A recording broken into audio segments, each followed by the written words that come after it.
Yo, yo, my ninjas, my ninja, what is up? I think we are live.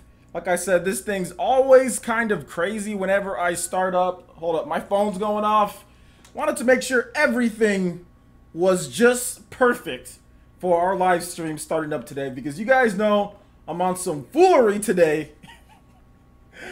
Oh my gosh, I'm on some foolery today, guys. I'm on some foolery. So let's start off by saying what's up to everyone. It takes a little bit of time for the stream to filter off to you guys, so I'm going to be saying what's up to everyone here in the chat. We're going to go ahead and start it off with a nice, cool like goal. Let's get this thing going. We're going to be going for about an hour and a half or so. Hour and a half, somewhere in that range. So it's always good to see all of my ninja in here. How's it going, everyone? I think it started up. You guys are saying to say what up, what up. So Team Alkaline, what up? We got T-Dude in here, what up? A gamer, what's up? El Chupacabra, what up, what up? Matthew T. Fields, what up? Robert Bear, my boy, OJ, my boy Robert. Shout outs to Robert. How's it going, man? I see you in the live streams recently, so yeah, man. Mr. Mags, some hot cocoa and an OJ stream. Bruh, there's like, the only better combination is like, I don't know, like a Switch, my stream, and hot cocoa. I'm not sure. Anyway, thanks for coming out, dude. I do appreciate that, Mr. Mags. A gamer, what up, what up? My boy, OJ. What up, what up? Party man, what up? Ultra's in the house. Shout outs to Ultra. Ultra, how's it going, man? Good to see you here. Good to see you here. Definitely, you guys make sure you go check out Nintendo Ultra's page. My boy's making some awesome content. So yeah, man. So yeah, awesome. So we got over 100 people watching. So if you guys could go ahead and hit that like button, let's get us trending up on the YouTube gaming. More people can come in. We got a lot of great stuff to talk about, guys. I see some people already being confused about stuff that they shouldn't be confused about this whole Nintendo Switch selling 15 million type of deal. It's not shipped. It's not anything like that, guys. It's not confirmed. It is not confirmed. It is not fact. People need to stop. People need to understand, like, this is the reason why you should watch multiple YouTubers and you shouldn't just watch one person for your YouTube news. And Direct Feed Games was saying this. Most people, a lot of YouTubers and gamers, they report stuff differently, okay? If it's not coming out of Nintendo's mouth, or if there isn't direct information from Nintendo or direct facts to back up what this person is saying, it is rumor, okay? It is rumor. It is rumor. If it comes from Nintendo, it is fact. If it comes from a source that is verified to have data like that, like MPD, Media Create, then it's somewhat fact, okay? So Switch selling, that's why I put a question mark on the title here. Switch selling 15 million? Question mark? It's not confirmed. It's not confirmed. It's not fact. It is rumor at this point. It is not like a definitive thing. What we do know is that the Switch has sold about, I can confirm myself, that the Switch has sold about 11 million units. And the only reason why I can confirm that is because Nintendo said that they sold 10 million units by early December. And in Japan, the Nintendo Switch has sold about 1 million units in December, okay? So it sold about 1 million units. That's what I can 100% confirm to you guys, that the Switch has sold at least 11 million units. Now, it sold more than that, but that's all we know for a fact at this point. So yeah, that's but we'll get into this whole 15 million units thing. Okay, let me finish saying what up to everyone. So yeah, my videos are not too long. My videos are multiple topics, and they're all around 10 to 12 minutes. The last minute, I give my outro, so I have 3 topics, 10 minutes. They're about 3 minutes per topic.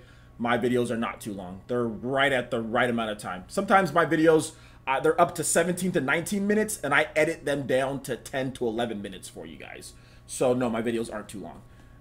If you don't have 10 minutes to spare for my videos, I'm sorry, bro. Like, that's not too long of a video. 10 to 12 minutes is not too long. So yeah. Let's see here. It's an estimate, rumor, but it's close. Yes, yes, we'll talk about that. It's an estimate, but it's close. It's an estimate, but it's definitely close. It's not like it's far off or anything like that. You know, it's not like it's far off. What is this clickbait title? It's not clickbait. There's a question. There's a clear question mark after it. Let's see here. I need to update this, guys. So let's talk about some of the content coming up. I'll talk about what I've been playing lately. You guys hit that like button in the meantime. Okay, so we have tomorrow. We have PE news. So there's going to be multiple PE news videos. Okay. We got tomorrow. We also have the highlights of the Pokken Tournament DX tournament that we had. Pokken Tournament DX highlights. I can't spell. Highlights. And I'm gonna try to do like a new skit, a new skit that I'm working on. So yeah, upcoming PE content, not recent. Upcoming. Okay, there. Upcoming. See, I love how I can customize things. I used to do this podcast or this video cast by Google Hangouts, but I could never do all this stuff if it was Google Hangouts, because Google Hangouts sucks. It's trash. So I'm glad that I'm using my own OBS and custom layout, because I can do stuff like this. Shout outs to everyone who subscribed when I was off air. We got Sneak Attack, Nico. Shout outs to all of you guys. But anyway, I think with that out of the way, let's go ahead and get into the first article here. So yeah, just want to say Switch didn't hit 15 million. It's not reaching. it's not reaching at all. It's actually very close. It's not too far off from that. But you're right, Master Aqua, that it's not confirmed until Nintendo confirms it. But is it reaching? No. Reaching would be the Switch is at 25 million units, or the Switch is at 20 million units.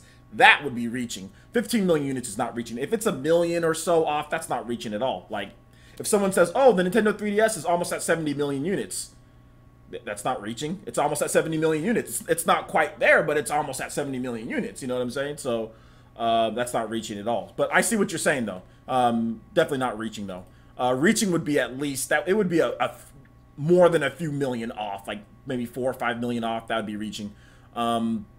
So let's get into this because people want to talk about it, right? So this comes from GBH Insights. This is like an analyst company or something, and they claim that the Nintendo Switch has sold 15 million units worldwide, and they basically put together a top-selling tech of 2017, and the iPhone is at 223 million according to them. The Samsung Galaxy S8 and Note 8 are at 33 million. The Amazon Echo Dot is at 24 million. The Apple Watch is at 20 million. And they said the Nintendo Switch is at 15 million. Now, that's basically what they're saying there. I'm not really sure where they're getting their numbers. I don't think it's just out of nowhere. I think that they probably have some estimates and data going through to the retail chains worldwide. They're probably using Media Create, obviously, because those are, you can use the Media Create numbers to the T, or you can use Famitsu, and you can get an average between Famitsu and Media Create and get really accurate numbers. So the only thing would be like the rest of Asia. Like when people talk about Asia, they just say, okay, well, Japan, because we have Media Create, but there's other countries within Asia. You know what I'm saying? There's like South Korea, there's like that just launched. There's other countries there. There's all sorts of countries outside of the main three. People don't realize that the Switch is being sold in other countries too, not just the US, Europe, and Japan. You know, people have to focus on those three because those are the biggest markets, but there are other places. So if you count all of Asia, let's just say, for example, why this isn't a reach. I don't think that they're quite at 15 million, but I don't think it's a reach. And here's the reason why. Look, they say that of December 12th or something like that, or early December, they're at 10 million, right? That was before the big Christmas push. In Japan, we know for a fact, because this upcoming Media Create will be for the last week, we know for a fact that the Nintendo Switch will be over 1 million units in Japan. Over 1 million units. Not at 1 million, but over 1 million units, because that's leading right into Christmas, okay? So the Nintendo Switch is going to be at 1 million units in Japan alone, not all of Asia, okay? Japan alone. Now, on December 1st, they had the Nintendo Switch launch in South Korea. That was 55,000 units plus. So that's another 55,000, and that was on December 1st. Now, I don't know where the sales at, but maybe we can just estimate. Maybe they say that, okay, they've sold another 50,000 units for the rest of December, okay, throughout Christmas. It might be more than that in South Korea. It might be you know, 70,000, who knows? Okay, so we can just basically sit there and just say at least minimum, but just between those two countries, 1.1 million, 1.1 million, not counting the rest of Asia. Okay, in Europe, it's always around like right below Japan or right at where Japan is in terms of total sales. Okay, so that's another million. So I'm just gonna go on the low end. I'm gonna lowball it, say it's 1 million. Now the area where is like the biggest, like, okay, well, what happens is America. Okay, I said if it sells anywhere, like America usually sells double what Japan does, or at least 75% over what Japan. America never sells, and this can really just be the US only, but I'm just going to talk about America in general. So, you know, South America, North America, you have Canada, all of that, you know, put it all together. Okay. If you put all that together, I mean, let's just say at the minimum 2 million at the minimum, okay, for December, or right around 2 million. If you add that all up, that's 4 million, just baseline. And I'm lowballing maybe Europe. I'm putting it flatlined in America, 2 million, maybe a little bit less. If you add all that up, that's about 14 million, okay? That's about 14 million. And heck, maybe 3.9 million, you know? It's definitely above, you know, 3 million. So it's not really a reach to say it's close to 15 million or it's around there. So that's the reason why I'm saying it's not a reach. Just because it's actually within, you know, it's within striking distance, and within, even if it doesn't hit it, it's going to be at 15 million within the next couple months, like another month or two. Then it's going to be at 15 million, because there's actually big sales after the holidays too. January is big for console sales, even for like the Wii U in Japan. The Wii U actually sold well in January too, just because people get the gift cards, people get extra money, families send stuff even after Christmas. Sometimes people can't celebrate on Christmas because they're working or they do other things, so it's afterwards. Or even New Year's. New Year's is big, where people get New Year's presents, and that's actually becoming a little bit more popular to get presents on New Year's. And some people who don't celebrate Christmas, they just give presents on New Year's, because not everyone celebrates Christmas and puts presents under a tree and all that. So some people really celebrate New Year's, and New Year's people give each other presents, especially in Japan. So it's going to continue into Japan, into the New Year as well, all throughout January. We're going to see pretty good sales for the Switch as well. So so yeah, it's not a reach at all. I don't think it's a reach, but just based on some very basic math. But I'm gonna see what you guys have to say, because I was looking at the article here. So let me see what you guys are saying on this topic. Canada, yeah, I mean, that's true. OJ, put on the Business Toby mask. I summon Business Toby. No, I can't overdo Business Toby. Business Toby, he's actually relaxing. Maybe Business Toby will come out. But not right now. What's the Xbox numbers? Unfortunately, Microsoft has stopped giving numbers for their systems. What we do know is that the Xbox One is probably 33 million, 32 million, somewhere in that range. Maybe, I would probably say more than that. Maybe they're at 35 million at this point. But the last we got was like, they're like at 30 million. I mean, but I have no idea what they're at, because Microsoft no longer gives sales numbers. Sony and Nintendo do, but Microsoft no longer does. So yeah. OJ, do you think the Switch can outsell Xbox next year? Lifetime sales. If you mean like for the FY, no, because even if Nintendo sells for the FY 20 million units, that will put it at, let's just say they hit their 16 million target. So this is just going off of, you know, whatever. Let's just say they're at 16 million, which I think they'll be above that, but they're at 16 million by March. And then they sell another 20 million for the FY 2018, like Kimishima wants to. That'll put them at 36 million. So no, it's still not going to be above the Xbox One. Now, the following year, so FY 2019, if they sell another 20 million, yes, I think they'll pass up the Xbox One then. So then that will put them at 56 million by FY, so that'd be by 2020. So 56 million by 2020.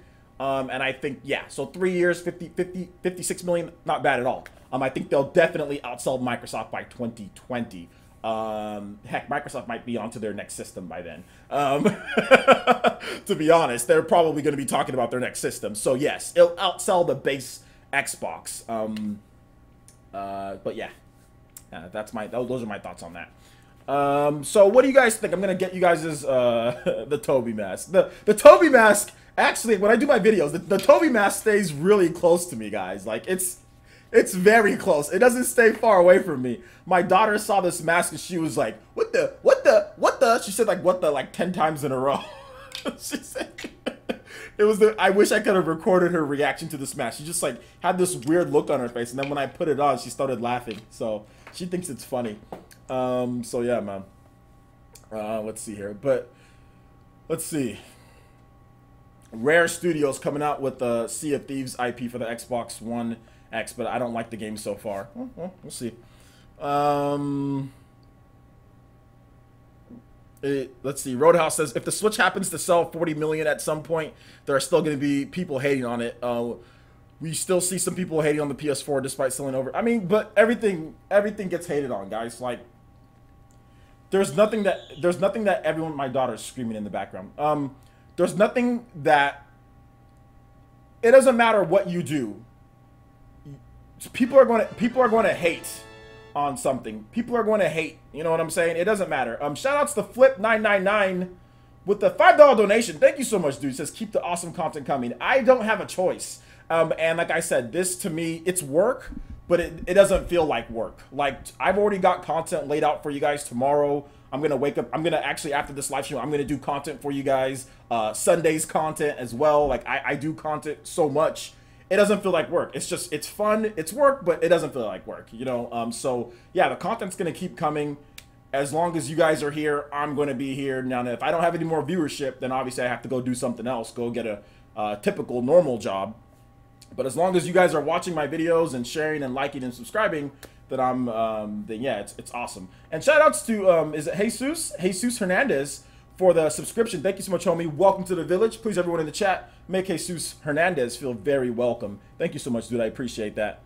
So yeah, it doesn't matter. To get back to what you were saying, it doesn't matter what you do. People are going to hate you or hate on something. You know, like I've had people who, they like my content, and then I don't even know what I said or what I did, and then all of a sudden they're taking, you know, shots at me and saying certain things on Twitter, and I'm like, okay.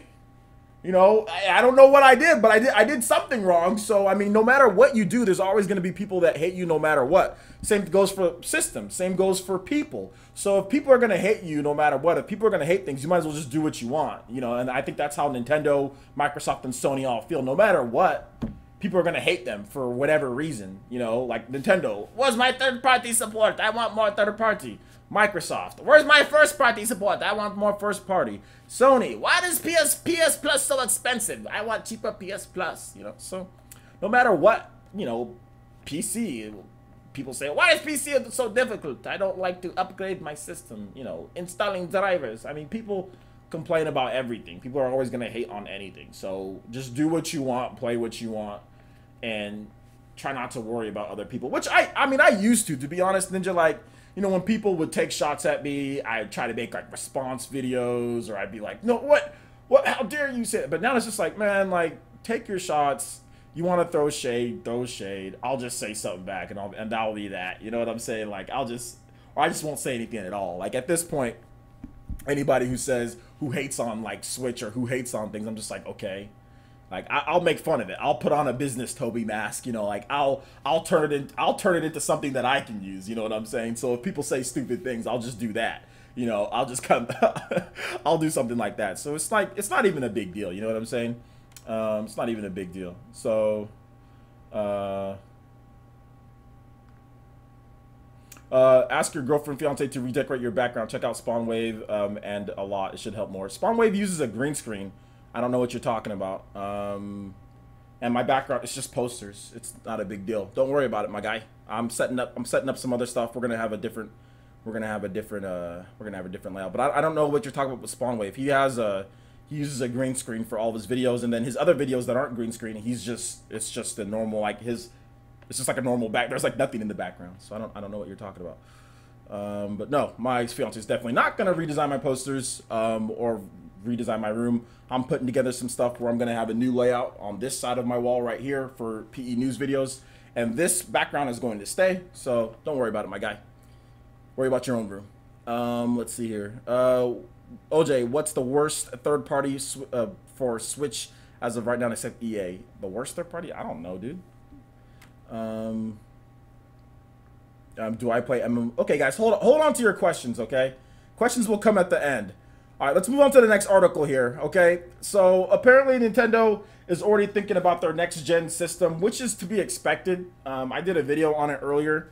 It's to be expected. Obviously, whenever a system comes out, developers are already thinking about what they're going to do next. You know what I'm saying? Like Microsoft, they were already thinking about the Project Scorpio right after the Xbox One came out. PS4 Pro, thinking about that right after the PlayStation 4 came out. And then like their next systems, they're probably knee deep into developing the PS5 and whatever the next Xbox is going to be. I know the PS5 is knee deep into probably, you know, getting together that. And then with the Xbox One X, I mean, I don't know if they're really like knee deep into the next Xbox, but I'm pretty sure that they're kind of shooting around some ideas, maybe some HoloLens integration, virtual reality integration, stuff like that. So, but yeah, it's a typical thing. So when Nintendo reported that, you know, Kimishima said that they started thinking about it, it's typical. I mean, and the most exciting thing with Nintendo is that it's mobile tech. You know what I'm saying? Like this tech that they can advance on. There's so many different ways that it can go. I almost think of it as like the like the butterfly effect. You guys remember that old movie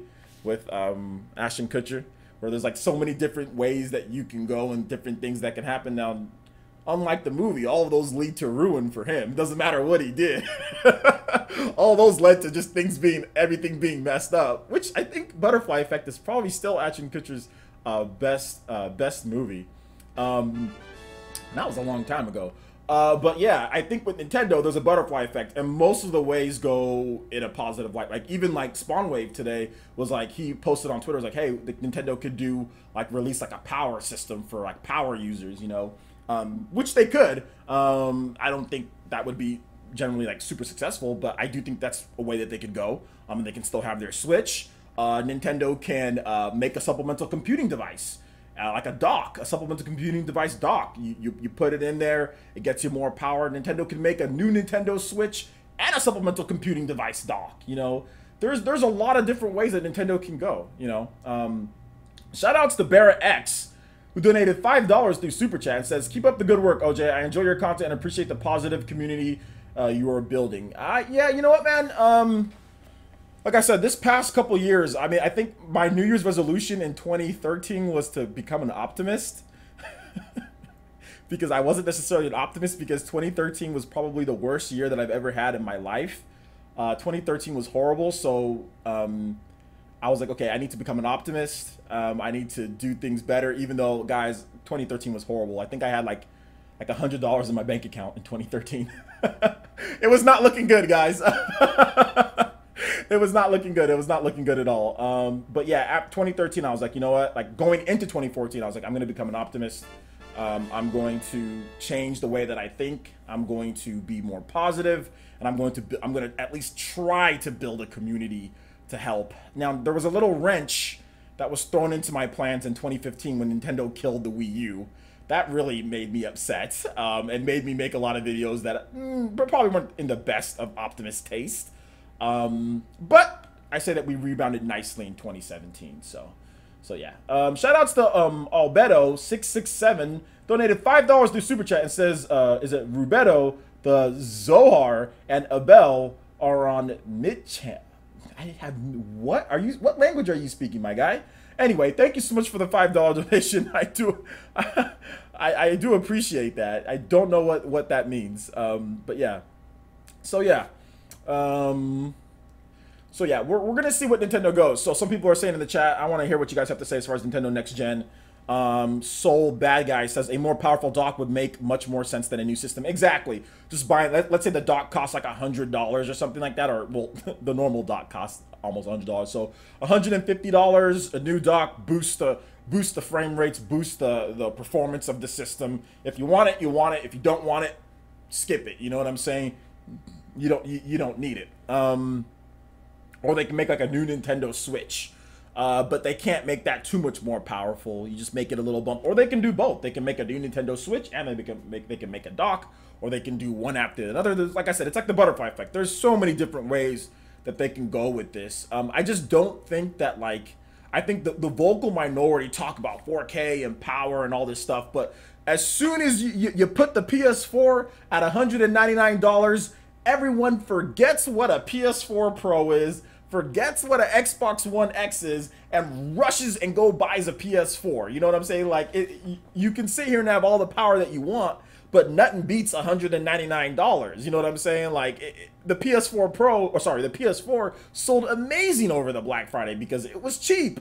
You know, where's all the power users that want, you know, or where's all the people that are looking for the next step, you know, if it's there, but it's not. It's like people want a good playing system for a good price, because a lot of people don't have a ton of money to spend on video games, or the difference is negligible. You know what I'm saying? But I do agree with people saying that there definitely should be options for people. You know, if you want to do a supplemental computing device, you want to put something out there that's more powerful, you know, for some users out there. But Nintendo's never, the thing that I notice about Nintendo is that they're never going to do what the super hardcore gamers, like the hardcore, you know, people online want them to do. You know what I'm saying? Like, people like some $400 Polaris high-tech machine. Nintendo's just not gonna do it. They're just and especially after like Nintendo's most successful systems have been not super high-tech, have been more lower end and like more affordable. I mean, if you look at Nintendo's best-selling systems of all time, they're all portables. They're all the Wii, the NES. I mean, like, Super NES was more powerful than the NES. The NES sold more. N64 was more powerful than the Super Nintendo. The Super Nintendo sold more. GameCube was more powerful than the N64. The N64 sold more. Like, when they reverted back to not worrying about the big leap in tech, what happened? The Wii sold more than all of Nintendo's previous systems. And then when they went to the Wii U, they got up to HD, but then look what happened. You know what I'm saying? It's just, it never works out that way for Nintendo. For Sony, it does, you know, but for Nintendo, it's all about content. They need to make sure that they have the content for gamers, and that's what gets people to buy a Nintendo system. Plain and simple, is content. If Nintendo has amazing games, if Nintendo has amazing games, then people will buy their system. Frequent, amazing games, people buy the system. Droughts, long spells in between games, people won't buy the system. Good marketing, people buy the system. You know, that's kind of how it works. You know, so I think that's how it works with Nintendo. Now, for Sony and Microsoft, no, it's a different game. You know, you gotta play the power game. You gotta play graphics, because that's what those people are looking for. Those people are looking for, you know, graphical showcases, whereas Nintendo people are looking just for, you know, great games. So let's see what you guys have to say. The problem is the Switch in current state has pretty bad battery life because of how much powerful it is. Xavier powered Switch would have 10 minutes of battery life. I mean, to be honest, like, I don't really think the battery life for the Switch is bad. Like, if you're playing an independent game, you're gonna get at least 5 hours on there. You're gonna get 5 to 6 hours depending on like an indie game. Lower the settings. And if you're playing like Xenoblade Chronicles 2, yeah, you're gonna get about 3 hours of battery life. I think for what you're running on there, 3 hours for how powerful it is, like you're saying, I don't think that's too bad. I've played, what was it? I remember playing, what game was it? Like, ARMS for some reason lasts pretty good, depending on medium settings, like brightness midway. But yeah, if Nintendo did a Xavier powered Switch, yeah, it would. The battery, there needs to be a update to battery speed. An update to battery speed, or not battery speed, but battery functionality, battery tech, you know, in order to do that, like in order to have like Xavier powered, you know, or whatever. So yeah. Let's see here. Exactly. Well, the truth says, yeah, batteries are actually getting better. You're right. Batteries are getting better. You know, batteries are getting better. So yeah, you're absolutely right about that. But it's going to take a little bit longer, you know. It's going to take a little bit longer. What's up, Night Moon? How's it going, Night Moon? Ibster says, okay, I just joined the chat. What is this nonsense? It's not nonsense about 15 million Switches sold. It's not nonsense. Basically, what happened? Well, you know, somebody in the chat summarized what happened. The Switch, there's a insight. I guess there's like an analyst place that's saying that the Switch has sold 15 million units worldwide. Some people called it a read. Some people said that's not. Oh no, it's nowhere near that. But it actually is near that. It's within at least 2 million of that. At the minimum, it's within at least 2 million. Of that total, and that's just that. Let's just say the Switch sells 1 million in each major region: U.S., Japan, Europe. That would put the Switch at 13 million units. So it's in striking distance of it. And like I said, that's just the baseline. We all know that the U.S. has sold more than 1 million units because Japan has sold about 1 million units. So it's near it. I don't think it's quite right there, but it's definitely not nonsense. It's close. Shout outs to Night Moon with the $2 donation. He says, I thought about it. Have some money. Thank you, Night Moon. I do appreciate that. I really do appreciate that, dude. Thank you. But yeah. But we're going to have to wait and see as far as, like you guys are saying, like, we're going to have to wait and see the tech, you know. I know my Shield tablet, I think my Shield tablet gets about 3 hours or so on games, but it depends on what game I'm playing. Like, if I'm playing, like, Fire Emblem Heroes, that game gets on my Shield, but the Shield is, you know, the Shield is pretty good tech, though. The Shield has a good battery. It's bigger than the Switch, too. So, I mean, it has a bigger battery, I think. It lasts pretty long, too, like, if you're just, like, browsing the web and all that stuff. So, but, yeah. Yeah, my phone, if I'm playing a game on my phone, my battery is done. Man, I mean, I have a Samsung Galaxy S5, which I guess is somewhat old at this point. This is a 2014 Galaxy, but it's still a high-end phone. It still has a lot of the features that all of the newer phones have. Like, it has like fingerprint, it has like a lot of the new features and stuff. It doesn't have virtual reality, but it still has a lot of cool features. And yeah, the battery's done. But this was $600, you know, when it came out, you know, so if you buy a $600 phone, people always be upgrading every single year. I don't do that, man. You spend $600 on a phone, you better. I'm gonna use this phone till it blows up in my hand. Your boy's gonna be missing a finger or two after I'm done with the phone. Oh man, oh man. So let's see here. You're welcome, OJ. Was that you? Hold up. I got an anonymous. Was that you that? I don't know. There's an anonymous donation. It says anonymous for $2, but then it also says Night Moon donated $2. So if that was you, thank you so much, Ataki. I appreciate that. I think Nintendo's gonna make a revolutionary battery. You know what? Proprietary batteries aren't recommended.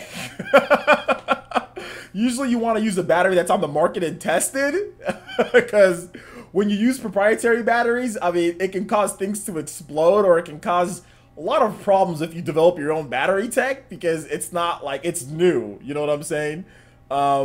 So I don't know if Nintendo's gonna do that. It's like, hey guys, I got my Switch. Hey guys, I got my brand new Nintendo Switch 2. Hey guys, want to play? You're playing Legend of Zelda, I don't know, Link to the Crazy World. I don't know what it is. Legend of Zelda Deep World. All of a sudden you're playing, poof, it explodes. Everybody's just blown out of the house. Oh man. Let's see here. Note Switch 7, exactly. That note, dude. Fire blast mode, that note, using that nice battery tech. It's like, okay, we have this big old huge phone. We gotta power this battery, so the battery life isn't like 2 seconds, because this is like a 4K screen. You know what I'm saying? Then like the scientists were like, okay, here we go. The brand new Note battery. How's everyone doing? Poof. What was that? Don't worry about it. We have to launch this phone in like 5 hours. But someone just died in it. Don't worry about it. They were using the phone for too long. Next thing you know, you got people getting phones on fire out here, man. Oh my gosh. What's gonna happen, man? Oh, what is this? Night Moon? Night Moon became a mod? How did this happen? Everyone congratulate Night Moon for his mod status. It is time, Night Moon. It is time. It is time. I'm gonna go ahead and give you... You have the power. You have the Mankikyu. And I'm feeling it. Shoutouts. Congratulations, Night Moon.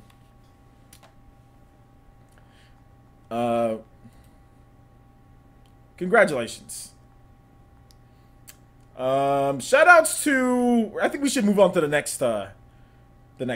Shoutouts to DJ Fresh. My boy DJ Fresh 82 is back with a $10 Ninja donation. Thank you so much, homie. He says, "What's up, OJ? Thanks for all the great content as always. I'm actually playing Sonic Forces. As you can see, I don't pay attention to the haters. Switch battery life isn't bad at all to me, considering the type of hardware that's in it. NVIDIA SoC. Thanks again." No, you know what? Thank you, DJ Fresh. I do appreciate that. I know you've been around for a bit. You've donated before.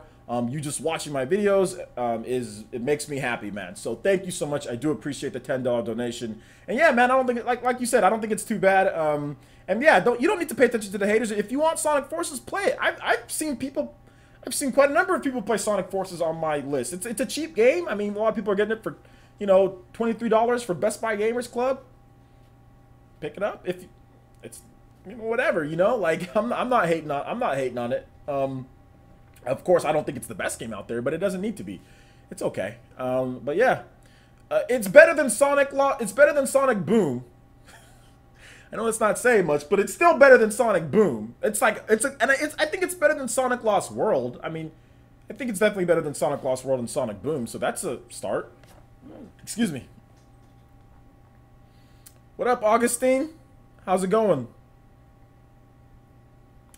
How's it going? I'm shaking the camera. Sorry about that, guys. We almost at 150. Let's go ahead and let's get to 150 likes on here. Let's get to 150 likes, guys. Let's go ahead and move on to the next article here, though. So, we're gonna talk about some. You guys know, okay? We talk about like gamers that are salty, right? So Gematsu. So the media create sales charts. The media create sales charts came out this past week, and the Nintendo Switch sold 270,000 units, right around there, a little bit under 270,000 units for the past week. In Famitsu, they had the Nintendo Switch at 303,000 units for the week. 303,000 units for the week.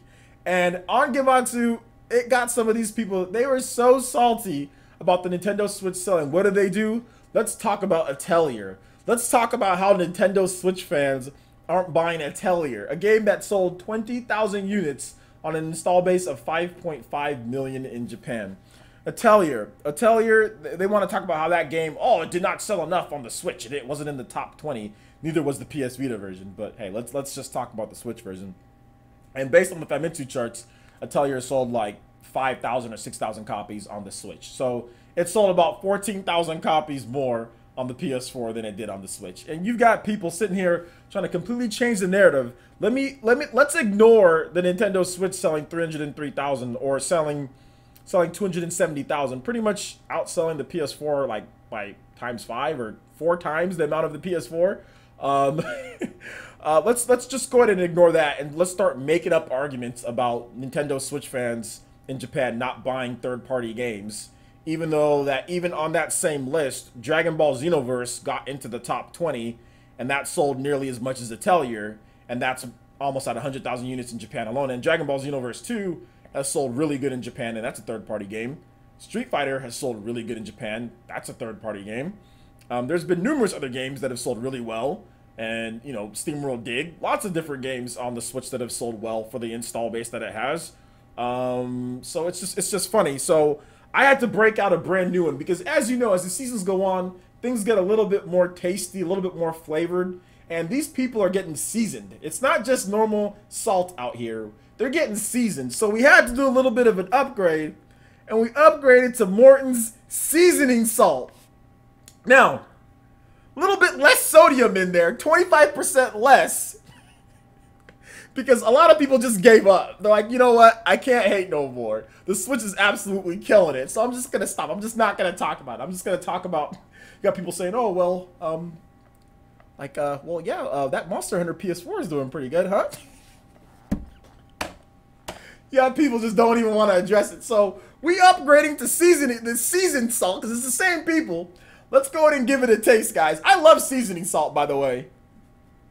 Oh, here's a good amount.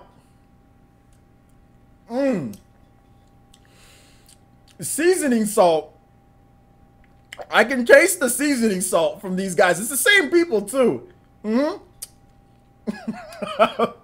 Because the same people saying the same things. They are seasoned, my guys. Very seasoned. But we upgraded a little bit. Upgraded just a bit. I'm eating all this salt, by the way. Whoa. You know, and the best thing about it, you see all these vegetables and the onions and everything on there? That's good stuff, man. Where I live, everything's in Spanish too, by the way, guys. You gotta make sure it's salazanda. Is that how you say seasoning salt in Spanish? Salazanda. There were some people with some Hispanic names on there.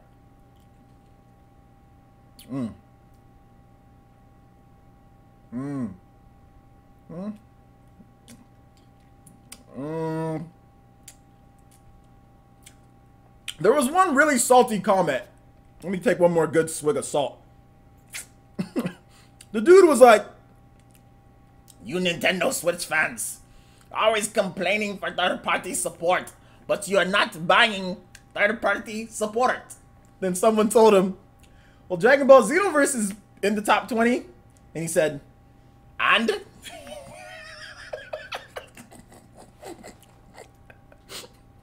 That dude was salty as hell.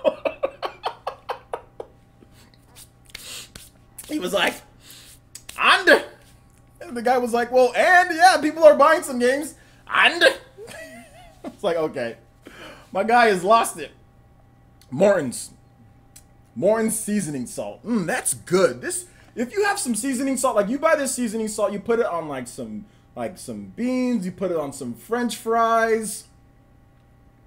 Very good. Very, very, very good. So, Morton's seasoning.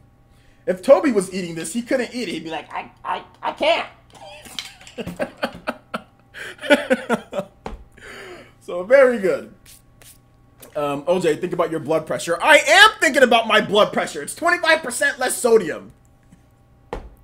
No, but to be honest, guys, I actually just got done going to a jumping place. I'll show you guys my funky jumping socks.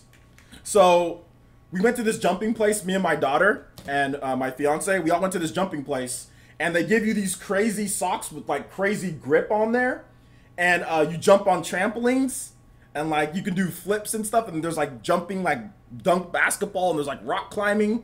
And I was jumping on the trampolines and doing backflips and front flips and all sorts of stuff for about an hour. So I got a good workout in today, guys. Very good workout in today. So my blood pressure is good. I used to have high blood pressure like 10 years ago. I used to have high blood pressure, so I had to make a lot of changes in my diet and stuff like that. OJ, you're trolling really hard. My guy, you know we trolling on here. You know we acting a fool. OJ sponsoring Morton salt. Dude, that seasoning salt, it tastes delicious. So what you need to do, get some, you can get some crinkle cut fries. Get some crinkle cut fries. Get some normal potatoes. You can bake a potato. You can put a little bit of the fat-free cheese or the cheese on there. You can put some sour cream on it if you want to. I don't eat sour cream, but you can put some sour cream on there and put that Morton seasoning salt, bruh. That is so good. Like I have some fries. I bought some regular cut fries, and then I'll have like the fake chicken that I buy, or sometimes we'll have some like there's the shrimp, and we'll put some of that seasoning salt on there. Man, it's good. Shout outs to Peter Cabada, Peter Cabada for the subscription. Thank you so much, homie. Welcome to the village. Hopefully you enjoy your stay. And I told you guys I'm going to be acting a fool on these PlayerEssence Cross Nintendos. I think it's cool to have other people on, but I act so stupid sometimes. And like, there's so many times where I have other people on my PlayerEssence Cross Nintendo, and I want to say something stupid or like do something stupid, and I can't because they're talking. Or I want to interact with you guys, but I can't because it's like going to interrupt people. So I'm pretty sure that I'm going to create a whole new podcast where I have other people on and then PlayerEssence Cross Nintendo is just going to be me acting stupid because we couldn't have taken 15 minutes of me eating salt with other people on here. So I don't know if that was 15 minutes, but 5 minutes or 10 minutes, however long I took eating salt. But that was good, man. That was some good salt. Some good sock. Good sock. Salt. Chef Essence. There we go. Cooking with OJ. My cooking's leveling up, my guy. I got it. My cooking's level. I put like five bags of Morton's seasoning salt in my pouch, and my cooking goes up a level. My cooking goes up. Salt Bay?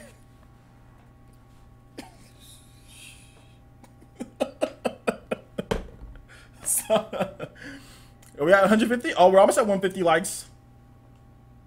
Almost at 150 likes. Salt Bay. That's right. Yeah. I'm vegan-ish. Ish. My guy, it's hard to be a vegan these days. That's all I gotta say. It's hard to be a vegan these days.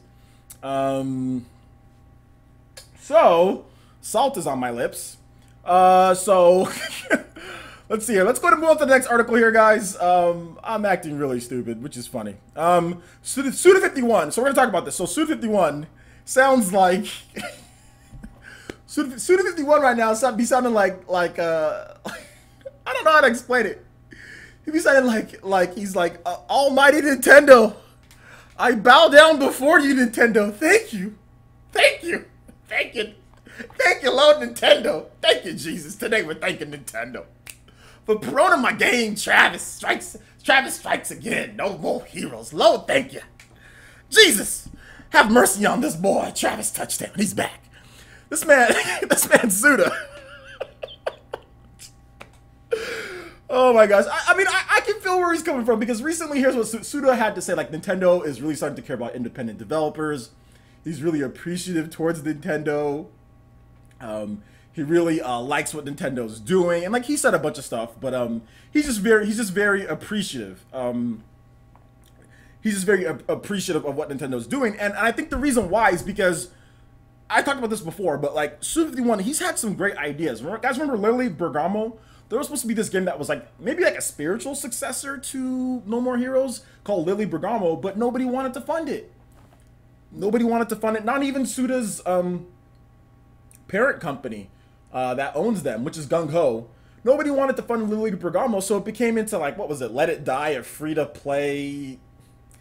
I mean, nobody wants to fund or nobody wants to promote the games that Suda makes. So Suda finally gets to make what he wants, and not only does he finally get to make what he wants because of Nintendo's help, but it's bringing it back in a way that he never thought of before. Like, it's out there on the big stage. Nintendo said, hey, at the launch of the Switch, you could announce your character in front of the eyes of millions of people watching. You know, you could have Travis touchdown in front of all these people. And not only can you have that, but then we're going to do even more promotions for you. Okay, and we're gonna have you like where they have the trailer at the Nindies at night, and we're gonna promote your game. We're gonna make sure that they talk about it. I mean, they even put it on the Nintendo Switch News Wire. Nintendo's helping them out with Unreal Engine 4 optimization. So Nintendo's giving big support to Suda. So I can see why he's so appreciative and why he's saying like he's really like Nintendo's really helping out indies because Suda, although technically, Suda's not an indie company, technically, because he's owned by Gung Ho, but Suda still operates. Suda still has that indie mindset because that's how he's been treated his whole life, as this crazy indie Japanese dude that is going to make games that never sell. You know, that's going to make games that's how Suda's always been treated.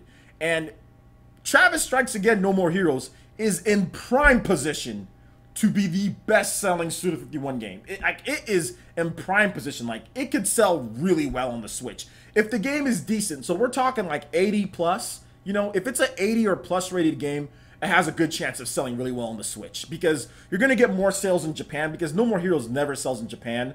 You're going to get more sales in Japan because of the Switch. It's also a portable and it's a home console. So naturally, all of Nintendo's games are going to sell more in Japan, you know, because of that. Just like, I mean, Legend of Zelda sells more now. Super Mario Odyssey, that's selling more because it's a portable in Japan. So So yeah, so it's gonna sell more just because of that. But it's just cool to see Suda be really happy. I mean, I think at some point, you know, Suda, he deserves this. You know what I'm saying? Like he deserves this. You know, he was out there on the Wii. You know, and I think he probably wanted to make something for Wii U, but he probably just didn't have anybody that was going to fund it. You know, like Gung Ho wasn't going to fund anything on Wii U. They can't self-publish. Grasshopper can't self-publish. So that's why nothing came to Wii U, because there was just nobody that wanted to take the chance. So yeah. So I think that's basically what he's saying there. What do you guys think about what Suda has to say? Some people are saying, Hayden, what's up, Hayden? Travis touchdown for Smash 5, please. I don't know if that's going to happen, but Suda's really pushing for it. Suda's really pushing for it. Cody for Smash. Cody from where? I don't know how to say this guy. Hap Tap. I don't know. This looks like a troll account. I don't know why you're saying, why do we keep getting foolish low end? I think he's trolling. I don't know what you're talking about, low end games. Switch games are very unique. They're very good. They're very high quality. Some of the best reviewed games this generation are on the Nintendo Switch. Legend of Zelda Breath of the Wild, Super Mario Odyssey, Rayman Legends. That was one of the best reviewed games of kind of last generation. Not really. Whatever. It's still this generation. Rayman Legends, I guess, is still... So, it's got Rayman Legends. It's got a lot of amazing games. Great rated games. I'm not sure what you're talking about. Street Fighter Cody?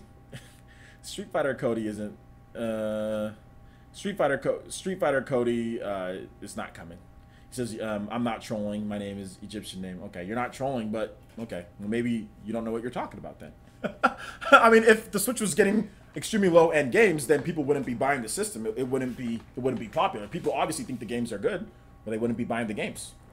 Or they wouldn't be buying the games, they wouldn't be buying the system. So, I mean, that can be like me saying, man, the third-party games on the PS4 just aren't very good. Like, they're trash. Well, I mean, that's my opinion, I guess, but it's not what the sales and what the reviews and what everything else is saying. So you're entitled to your opinion, but doesn't mean you're right.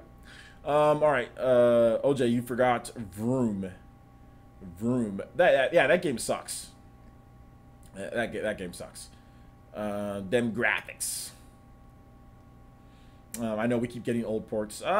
Every system gets old ports. I don't know, but we're also getting new games too. Attack on Titan 2, Valkyria Chronicles 4, Project Octopath, Super Mario Odyssey, Legend of Zelda Breath of the Wild. Doom isn't too old. I mean, Doom just came out last year. There was no Nintendo Switch last year. So do you not want Doom? Do you not want LA Noire? Do you not want Skyrim? Do you not want these games? So I don't... Wolfenstein 2 is coming. So I don't know what you're talking about. There's brand new games on the Switch. Do you not want Minecraft? Do you not want Disgaea?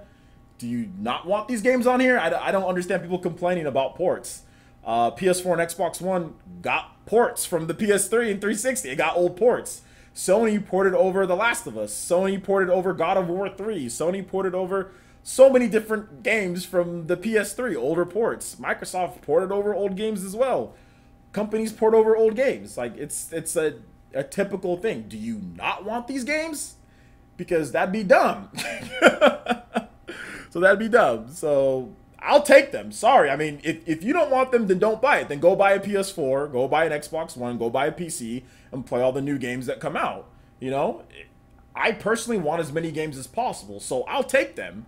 And games like Skyrim are amazing on the Switch. I'll actually take it on the Switch over any other system. Because you can play Skyrim anywhere you want. That is amazing. So, yeah. Yeah, Skyrim on the Switch is incredible. Exactly. And that's the funny thing. GTA 5 is the funniest thing. Because people always talk about... I've seen people say, oh, Nintendo Switch, it's getting ports that are 40 or 2 years old. But then when GTA 5 came out on the PS4 and the Xbox One, nobody's crying about an old port. That was a 2 years old port. GTA 5 came out on the PS3 and 360 in 2013. It came out 2 years later on the PS4 and Xbox One. Anybody crying about an old port? Not a single word. But Doom comes out on the Switch. That's an old port. Old port. Ah! But nobody's crying old port with GTA 5. I didn't hear a single person, not one single person, complaining about GTA 5 being an old port on PS4 and Xbox One. Not one single person. Why isn't that an old port? Oh my gosh. Exactly. Sony just did Dragon's Crown on the PS4. And yeah, that's an old port, but I'll take it. Dragon's Crown Pro, why not? There's a lot of people who didn't play Dragon's Crown. Bring it over. Heck yeah, you bring it over. The 3DS got old ports. Well, it's the remade, but still, I mean, like Legend of Zelda, Ocarina of Time, Majora's Mask, those are old. It got Star Fox 64, got Mario 64. Bring them over. More games is better than not having the games. Bring them over. Heck yeah. Heck yeah, man. K on Nintendo says, how many loot boxes have you opened in Xenoblade 2? Too many to count. Too many to count. Too many to count. Every game is a port since they designed on PC. That is technically correct. Every game is a port of a PC game for the most part. But yeah. WWE 2K18. That's not a... I guess the Switch port isn't very good. OJ, do you want to see Doom Classic Collection on the Switch? Not really. I'm not that much into Doom. But anyway, so yeah, that was Suda51. We kind of got derailed a little bit. Let's get into the next article here. So level 5. How much time? Okay, we're at about an hour. We're going good on time, guys. We're gonna have a good time for questions. So hold on to those questions, guys. Level 5 says looking. Okay, start over. Level 5 is looking to focus on Nintendo Switch in 2018. So Level 5 CEO Akihito Hino spoke about the plans for next year, and he says that the Nintendo Switch will be a focus in 2018. And you're dang right the Nintendo Switch is going to be a focus in 2018. As for a lot of Japanese developers, my boys, ladies and gentlemen, it's time. It is time. A lot of these Japanese developers either one, wanted to see the Nintendo Switch succeed, or two, didn't know that the Nintendo Switch was going to succeed and are going to start shifting resources over. We've already heard it. It's going to take a little bit of time, 2018, 2019. But yeah, Level 5 is saying that they're going to focus, and yeah, that's what they're going to do. I expect for them to announce and or reveal Yokai Watch, probably announcement. Inazuma 11 is coming, 2018, and Professor Layton. Those are the 3 games I think that they're going to focus on. Some people have been talking about Ni no Kuni, but I just don't think Ni no Kuni's coming over, at least not in 2018. I just think that that's just like a Sony made. It's like a PS4 game, you know. It's like they really just designed it for PS4, and I don't think Level 5 has the resources to port it over in a timely fashion in a good quality, you know, and they're not going to pay someone else to do it. Now, if Nintendo got involved and got someone else to port it over, a port studio, then I can see that. But I don't see Level 5, you know, which this game, Ni no Kuni, has been delayed multiple times on the PS4. I don't see them spending the resources after multiple delays on the PS4 to port it over. And if they do, it's going to take a little bit of time. Like after they need to finish the PS4 version first. Finish it, get the code so they can get it ported to a studio or work in collaboration with another studio. That's going to take at least a year to do that. So we wouldn't be seeing Ni no Kuni in 2018. There's no way they can get that port done because Ni no Kuni's coming out, what, April or March? So, I mean, there's no way they can get it done that fast, at least a quality port. It'd have to take at least a year or almost a year. So it would be a 2019 title. So I don't think we're going to see Ni no Kuni anytime soon as in 2018. So some people were trying to say, Ni no Kuni, this means Ni no Kuni. I'm like, no, that don't mean Ni no Kuni. That probably means Professor Layton, Inazuma, and more Professor Layton. Professor Layton here. Take a bunch of Professor Layton, guys. Just take it. Yeah, so Inazuma, Professor Layton, and Yokai Watch. Yokai Watch is the big one. That's going to be a big one for them. So yeah. Yeah, people talk about Guilty Gear. You have Blaze Blue Cross Tag Battle. So buy Blaze Blue Cross Tag Battle. Albedo says Prime 4 should be made by id. No, I don't think Prime 4 should be made by id. I think Nintendo should make Prime 4 because it's Nintendo's franchise. So yeah, I think they should make Prime 4. I know there was a video from Dr. Trey. Recently, Dr. Trey said, and we're moving on from Level 5, but just talking about 2018 games. Dr. Trey said that Doom is putting pressure on Prime 4 because of the graphics. But I mean, I've said that maybe they're going to use Unreal Engine, you know. But what if they use a customized? What if they use their own customized engine for Prime 4? What if they use something like that, you know? They could. Shoutouts to, I cannot say this dude's name. Yoshion? Kurumi? Yoshion? Yoshidan? Shoutouts, man. Over there, the Fire Nation at Twitch, hitting us with that Katone. Thank you so much for the follow on Twitch. Please build up the Fire Nation strong, homie. Thank you so much. I do appreciate that. I think Nintendo can make their own. They can make their own engine, because one thing about Prime is that Prime is usually 60 frames per second. You know, what we've seen from id Tech right now in terms of graphical ability with the Switch, we've seen 30 frames per second. If Nintendo made their own custom engine that has like really, you know, like they did with like for example, like they did with Super Mario Odyssey, you know, getting that game to 60 frames per second, I think that might be a better experience for users at the end of the day. You know, at the end of the day, it might be a better experience for users. So that's what I think. Shoutouts to Jazzy Joe XD hitting us with that Katone. Fire Nation over there at Twitch. Thank you so much, Jazzy Joe XD. I do appreciate you tuning in, considering that Twitch, like gaming talk shows like I'm doing right here, isn't common on Twitch. But thank you so much, homie. Please build the Fire Nation strong up there with Yoshidon. And you guys definitely enjoy yourself. Hopefully you're enjoying the show tonight. So yeah, man. I don't think Nintendo's using id Tech 6 to make Metroid Prime 4. Why are they going to be using id Tech 6? Nintendo has said nothing about id Tech 6 and Metroid Prime 4. That's not happening. It's not. I mean, they're either going to there's two options for Metroid Prime 4, guys. It's going to be Unreal Engine 4, or it's going to be Nintendo's own customized engine. It's going to be one of those two. It's not going to be id Tech 6. It's really not, you know. So that's really what's going to happen. It looks like people are happy that I'm giving shoutouts. So I got 3 people in a row from Twitch. So shoutouts to Mick Jangles 116 hitting us with that Katone over there in the Fire Nation. Thank you so much, homie. I appreciate you following me over there on Twitch. Please build the Fire Nation up strong with the rest of the cats that just subscribed. So thank you, man. I do appreciate that.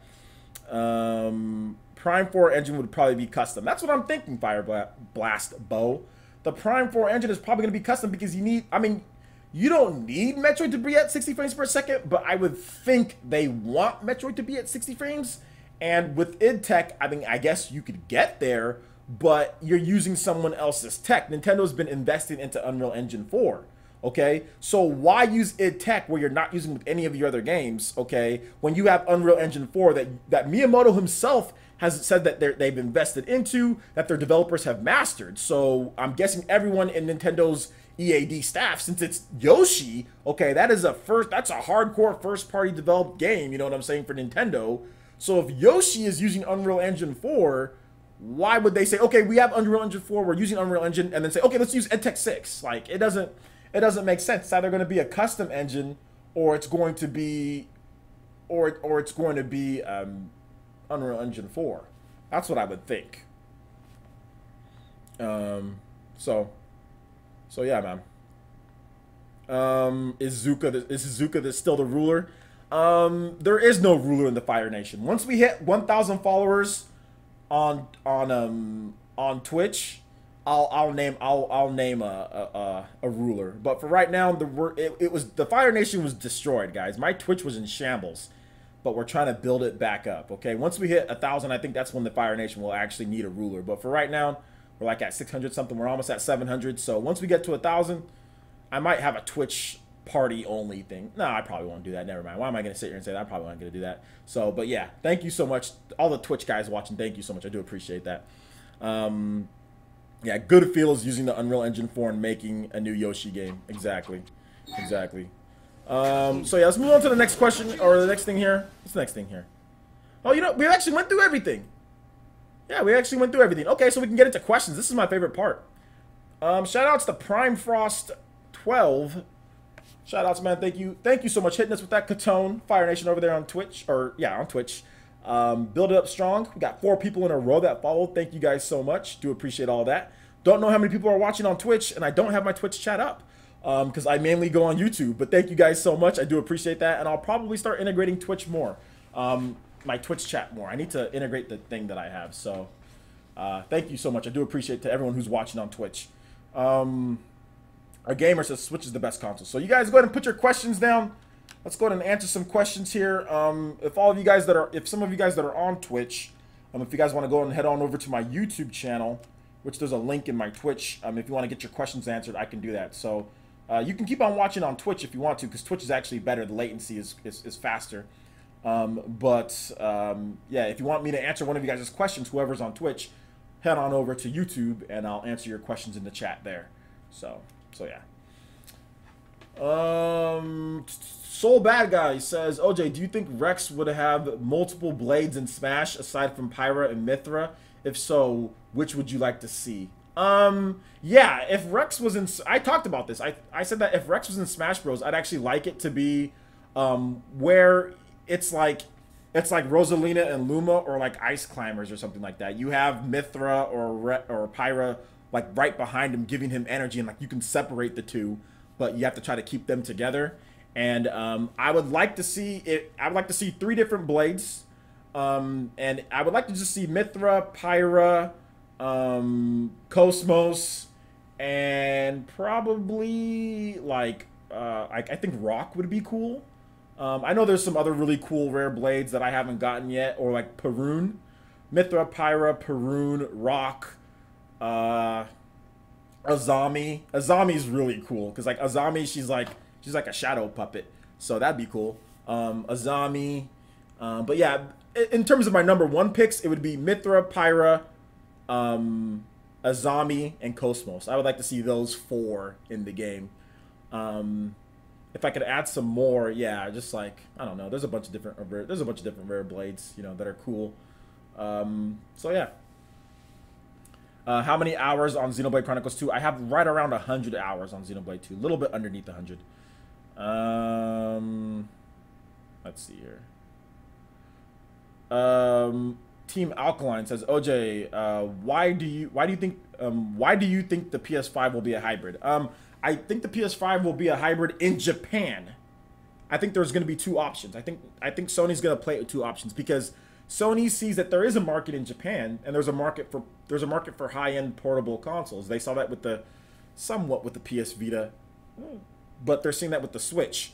And basically, what one of the planning dudes for Sony, one of the high-end planning dudes, said that we can't ignore the Switch anymore. So what do you mean by that? What do you mean that we can't ignore the Switch? What are you going to do? The last time Nintendo said that the last time Sony said that they can't ignore Nintendo was back in like 2012 or something like that, 2011, and they made sure to preemptively try to kill Wii U sales, and I think that they did a good job of that somewhat, because before the Wii U even launched, this is what Sony said, this quote, "Oh, we think the PS Vita and the PS3 can do everything a Wii U can do," which they lied, it can't, but they preemptively tried to kill the sales. They were worried about it because they saw how much the Wii sold. You know, the Wii U was a flop. So Sony's not worried about the Switch. They weren't worried about it. They weren't worried about Nintendo. You know, they weren't worried. But now that it's selling, Sony's going to try to preemptively do something. And I think that in Japan, there's a market for a hybrid. Now, here's the thing. Sony has to be careful because a hybrid that's anywhere near the power level of a PS5, I mean, which would be difficult. Obviously, the PS5 is going to be powerful. But if Sony makes a hybrid that is anywhere near the power of their next system, or even a PS4 sometime soon, that kills their system. You can't sell both. You can't sell a dedicated home console and a hybrid and then sit here and say both of those are going to do very well. It's like selling a home, like I said, it's like selling a home phone and a cell phone. You know what I'm saying? Like, one of them's going to kill the other. And the cell phones are killing home phones. You know what I'm saying? Like, because you have something that I can use this at home and I can use it on the go. I can use it both places. Why do I need a home phone again? So that's the careful thing that Sony needs to make sure that they're careful about. Now, I could be wrong. I could be completely wrong. you know, which I'm probably wrong. Maybe they aren't going to do anything. But based on some of the stuff that they've said and based on their past, what they've done, it seems like a Sony move. It just seems like a Sony move to me that they would do something like that. So, you know, that's where it's coming from, man. It's not coming from, you know, me just thinking out of nowhere or based on weird rumors, based on, hey guys, let me tell you something. Sony's planning something. It's going to be big. It's going to make Nintendo fans mad and angry. Yeah. And you know what? I'm going to need moderators. There's going to be a live stream. This is going to be big. It's not anything like that, guys, okay? Like it's nothing like that, you know. I'm just going off of what it's kind of what's out there, you know what I'm saying? But yeah, I'm probably wrong. A Gamer says, will Grand Blue Fantasy Link come to Switch? No. Emmanuel Gonzalez Caceres says, what do you expect from Fire Emblem Switch? Oh man, I just got chills when I read that question. Well, I expect amazingness because, yo, this is what they said. The graphics will be beautiful. The graphics are going to be stunning. That's what they said. They're going to be beautiful. So I'm expecting like really good graphics. I'm expecting really good like anime style graphics, you know. I'm expecting it to look like the cutscenes in like Fire Emblem Awakening and Fire Emblem Fates. And like I'm expecting it to look like those cutscenes, you know, or somewhere around there. Somewhere in that area. But yeah, man, that's what I'm expecting. And yeah, I don't know. See, look, now I'm flustered, okay? Now I'm flustered. You have me wishing. You have me going like this. So I'm flustered now. I'm expecting it to be amazing. For those who don't know, Fire Emblem is my favorite Nintendo franchise. So yeah. Which is crazy because in the GameCube era and all that, and before Fire Emblem was never my favorite. It wasn't until the 3DS, and then I went back and played some of the older ones, and I'm like, man, I missed out, you know? But yeah, I love Fire Emblem is definitely my favorite. It's like Fire Emblem and Xenoblade are like my favorite Nintendo franchises. And Legend of Zelda Breath of the Wild, that one in particular is up there with Fire Emblem and all them. Just Breath of the Wild, not all the other Zeldas, but just Breath of the Wild. But yeah, but I like Fire Emblem a lot. Oh gosh, there's so many questions. Leaf Stormblaze Billy. Can you debate Rerez? I already debated him. He won't debate me. He's muted me or blocked me on everything. TechWitch 666. Unless they separate the pricing by a wide margin, OJ. No, even if they separate the price by a wide margin, then you're not competing with Nintendo. Nintendo's gonna be like, huh, this thing's only can play on one thing. I mean, even if it's separated by a wide margin, you're screwing one or the other. You know what I'm saying? Like one of them's gonna get screwed. We've seen it with the PS4 Pro and the what was it? And the baseline PS4. Microsoft, I mean, even with or Sony, even with this Black Friday, they had the PS4 Pro at $349. They had the PS4 at $199. People said, "What's a PS4 Pro?" They smacked that thing to the side and said, "I'm buying this. It's $199." Everyone, there were stacks of PS4 Pros at Best Buy, stacks of them everywhere. Don't get me wrong, some people bought it for $349, not a bad price for a PS4 Pro. But at $199, that's a pretty big price gap, or somewhat big price gap between them. Everyone went and bought one of them. The base PS4 destroys the PS4 Pro in sales. The base Xbox One was $189 on Black Friday. It destroyed the Xbox One X. Well, didn't destroy it, but it beat it. And it's going to destroy it going forward. More and more people are going to buy an Xbox One S over the Xbox One X. People will take the cheaper option. So if there's a big price gap between the PS5 and the PS5 Portable, and if the PS5 Portable is a hybrid, you know what I'm saying? Like, nobody's going to buy the normal, nobody's going to buy it. People are going to all just buy the PS5 Pro because it's like, wait, hold up. I get this PS5 Pro, maybe it has PS4 Pro level graphics, or it has a little bit above that. And the PS5 has like high-end PC graphics, like let's say a little bit above or a step above Xbox One X. Are people really going to go for the super expensive PS5 Pro over the hybrid PS5?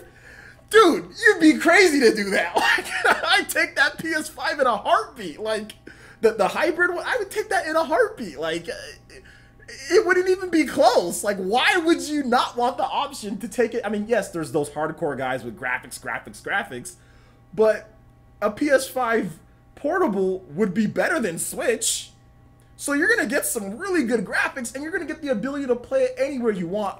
I would totally go with the. I mean, I'm assuming the PS5 portable is cheaper. I'm guessing you're talking like the PS5 portable is cheaper than the PS5, right? So that's what I'm assuming. So yeah. But I think all of us in the chat, I think we can all sit here and say, if Sony made let's just say Sony made a PS4 hybrid, okay? Would you guys all not sell your it's the same thing. It's the same thing. And maybe it's a little bit more expensive than a PS4. $40, $50 more. Bruh, I'd get rid of my PS4 faster, or I would buy that PS4 portable so fast, and I would never turn on my PS4 again, because why? You know, you dock the PS4 portable, you take it on the go, you can do... Hold up, I got someone opening my door. I'm doing my podcast. Give me a second, okay? What? Go ask Mom to make you that. Okay, I'll do it in a bit. Give me just a little bit more. I gotta finish my podcast, okay, baby? Give me a kissy. Alright, thank you. Okay. Sorry about that, guys. My daughter came in. She wanted some food, but my fiance's out there too. So yeah. So yeah, in my opinion, I would obviously I would take that. You know what I'm saying? She heard PS portable and she came running.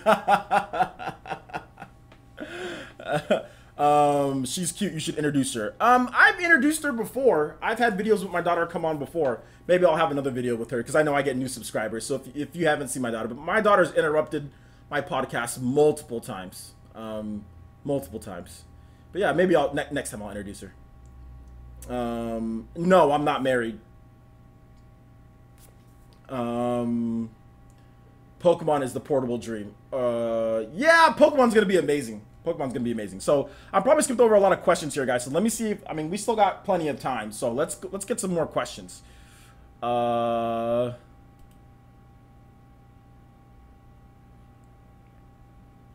you think Fire Emblem Switch will release in early 2018, like around March or April? I think it'll be first half 2018. First half. Paladin Enthusiast says, OJ, do you think that the Switch successor should keep the same concept as Switch? Yes. Nintendo should ride that Switch concept until it stops working, but it's not going to stop working, because in my opinion, the Switch concept is cell phone. It's essentially the modern age cell phone. It's at the base level, but it's the modern age cell phone, because portability is not a gimmick. Portability is not something that you just cast aside. Portability is real functionality. Like a hybrid is real functionality, in my opinion, and you don't get rid of that. Like that's not something that you should ditch, because that's stupid. Like, why are you going to go from being able to play games anywhere you want to not being able to play games anywhere you want for the sake of power? Like, no way, man. Like, evolve the tech. So, like, go with NVIDIA. NVIDIA's going to develop great tech. We've talked about Xavier. We've talked about, you know, there's X2, there's Xavier, there's Pascal, there's Volta. There's better tech, you know. Go with the tech, evolve with them, make a SoC, make a customized Volta in 4 or 5 years, you know what I'm saying, or whatever the case is, or a customized Xavier, or whatever the case is, you know what I'm saying? Like, just do that, because like I said, I don't know how long it's gonna take. I told this to my brother. I don't know if it's gonna take 10 years, 15 years, 20 years, but eventually everyone's gonna be making a hype. Mobile technology is gonna catch up to the point to where it's like, okay, why would you still go with that option? Or at least everyone's gonna want to have that. You know what I'm saying? Like, some people might still have home phones, but everybody got a cell phone. You know, home phones still sell. People still got home phones, but everybody got a cell phone. So it's gonna get to the point to where everyone's making a hybrid. Now, Sony and Microsoft still might make normal big consoles that are super powerful, but they're gonna have a hybrid on the market too, or they're gonna have some form of hybrid, because everyone's gonna have a hybrid on the market. Because it's not, you're losing money if you don't. You're losing ways for people to monetize your game. it's just, it's gonna happen, guys. Like I said, I don't know how long it's gonna be. I don't know like when it is, but everyone's gonna do a hybrid at some point. It's gonna happen. It's like tablets. Remember when tablets first came out? So few companies made tablets. Like nobody made tablets. Like it was like the iPad. It was like just a couple companies. And look at it now. Everyone's making tablets. Everyone. Amazon's making tablets. Google's making tablets. This company's, man, there's like a plant company. Like a plant company that's making tablets. Like Samsung's making tablets. Every company is making tablets now. And Amazon's tablets suck. They're trash, but they're still making them. You know? They're still making them. They're still making them. So everybody's making tablets. Nintendo tried to make a tablet. Then they made a tablet. Nintendo made a fake tablet, which is the Wii U gamepad. Then they made a real tablet, which is the Switch. You know, so everyone's making them. So it's going to be like that. You know, at some point, everyone's going to make it, you know. Big Hail fan says, hey, player, you see Switch was the #5 selling tech item of 2017? Yeah, I actually went over that in my first article in this PlayerEssence Cross Nintendo. I talked about that's from GBH Insights. So yeah, I actually already talked about that quite a bit. When you guys see the replay of this, which will be up later tonight, make sure you check it out. We talked about that. Which is better, Persona 5 or Xenoblade Chronicles 2? Yikes. I like Persona 5 more, but I like Xenoblade Chronicles 2 more, but Persona 5 is a more polished game because it has less stuff in it. Persona 5 is more polished, but Xenoblade Chronicles 2, I like the battle system and the gameplay more because it's more of a hardcore RPG. Persona 5 is a very clean but basic RPG. Very clean, very well put together, very solid, frame rate solid, graphics are solid, 1080p 30. Very easy to understand fusion system between personas. I mean, it's a very basic and solid RPG. Xenoblade is a very in-depth with flaws across the board, but it's very in-depth. It's hardcore RPG, a lot of good mechanics, all the different rare blades, the swapping, the blade combos. For me, it's a better RPG, but there are some people who don't like super hardcore complex RPGs. So for most people, Persona 5 is going to be the better RPG, but for me, Xenoblade Chronicles 2 is the better RPG. So yeah, let me see more questions here. Is it Lenovo? Yeah, they're making a tablet. Everyone's making one. Chromebook 2-in-1 are the future. Yeah, Chromebooks. We're seeing those Chromebooks that are coming out, man. I mean, Microsoft and Sony are working with dinosaurs. Like x86, those are just, I mean, it's dinosaurs. They're just dinosaur type of technology. I mean, it's not that it's bad. Trust me, there's always going to be people who want sit down, play my game on the TV, have my controller online, headset. There's always going to be there's always going to be people that want that. So I don't see Microsoft and Sony getting rid of that because they've both sold really well. So I don't see them getting rid of that anytime soon. So yeah, man. Soul Bad Guy says, what's your favorite Mega Man X games? I feel like asking this due to all the Mega Man games coming to the Switch next year. Yeah, I'm totally buying that the Mega Man collections and stuff like that. My favorite Mega Man game is Mega Man X2 and X1. X2 and X1. X2 to be exact. I love X2. How old was I when X2 came out? Mid-90s? I was like 8, 9. I forgot how old I was, but anyway, I love them. Got my butt kicked, but I still love them. Let's see here. T-Dude says, oh no, that's not a question. Fire Blast Bow says, OJ, would you want to see something like Siri on the Switch? Siri is like that AI where you ask him things, like Cortana on Xbox. Is that what you're talking about? No. I mean, I unplugged my Alexa. It's not even plugged in. I used to have it plugged in, but it kept on talking sometimes. But yeah, you're talking about like one of these things, like AI talking to you. If they do, good. If they don't, I mean, I don't use Cortana, and Cortana's not bad. I have Cortana on my PC and on my Xbox One, and I still don't use it. So I mean, if they do it, they do it. If they don't, whatever, you know. El Chupacabra says, what Dragon Quest game would you want to see be remade for the Switch? Dragon Quest 7 from the PlayStation 2, which that was already made on the remade on the 3DS. So I mean, it'd be another remake of a remake, but hey, whatever. Rick is busy says technology is going to keep evolving. Without Nintendo's innovative ideas, we'd be stuck with normal gaming brick. Exactly. I'm glad Nintendo did this. And like I said, I didn't think I wanted the Switch before it came out, but now that the Switch is here, holy smokes, it's the only system I play half the time, man. I mean, today I'll give you guys something. Today, like, before I went to the jumping place that I was talking about, the trampoline place, I was like, okay, we got about 30 minutes to play. I got about 30 minutes to play a game, and I turned on my Switch, and I took about 3 to 4 minutes deciding what game I wanted. I saw Pokken, I saw Xenoblade, I saw all these different games, and I was just like, man, what game should I play? Like, this is the first time in so long on, like, a system, like a Nintendo system, to where I have so many choices of games to play. Sometimes I have to take a while to be like, what am I going to play? You know, like, I finally set it on Xenoblade Chronicles 2, and then I put up a post of me breaking 5 orbs on Xenoblade Chronicles 2 on Twitter. But yeah, it's the first time where I actually turn on the system, and I'm like, well, what should I play? You know what I'm saying? Like, it's awesome.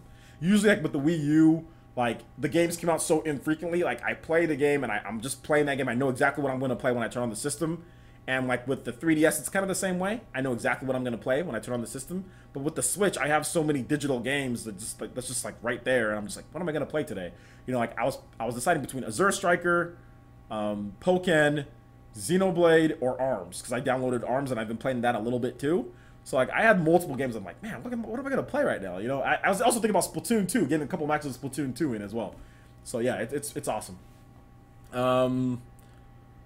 Let's see here. PlayerEssence, or who's this? Albedo667. OJ, how many indies do you have actually purchased? No review code that you haven't touched. I think I have 10 indies that I've played.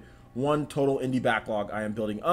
The thing about it, it's hard for me to say that because it's like all the independent developers give me the code. So, like, every single independent game that I want, I've been given a review code for it. But the one game, I don't think there's any indie game that I haven't touched, you know? I've played all of them. I had to buy Stardew Valley. That was the one indie game that I had to buy, was Stardew Valley. But I haven't played that much outside of, like, my live stream, you know? So maybe I need to get back into that. But there's just too many games, man. But yeah, there's so many independent games that it's like it's tough to keep up with all of it, you know? Let's see. Paladin Enthusiast says, OJ, do you think Sega should release the Dreamcast library on the Switch if it has a virtual console? I think that's up to Nintendo to do that, right? Or, I mean, up to Nintendo on there. I mean, maybe. I'm not big on rebuying, like, old games over and over and over. But yeah, if they want to, that's cool. I mean, it would be okay. But I personally want to see Sega port over. I want to see Sega. How about porting over? How about releasing Phantasy Star Online worldwide? How about that? How about Phantasy Star Online 2, the Cloud Edition or whatever? How about that worldwide? How about localizing that? That's what you should be working on, not old Dreamcast games. Give us Phantasy Star Online. Give us Skies of Arcadia. Like, can I get some Skies of Arcadia? I mean, maybe that's an old Dreamcast game, right, that they can port over, but there's a better GameCube version. But, how about a new Skies of Arcadia? How about that? That's what I want. New Skies of Arcadia. That would be dope. I need to make a video on that, actually.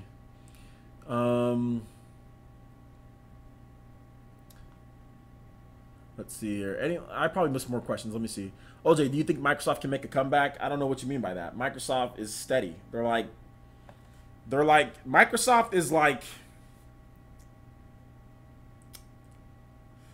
how do I compare? What do I compare Microsoft to? Microsoft is like that quarterback in the NFL that's never elite, but not horrible, but it's just good enough, but you wish they could get a little bit more out of them.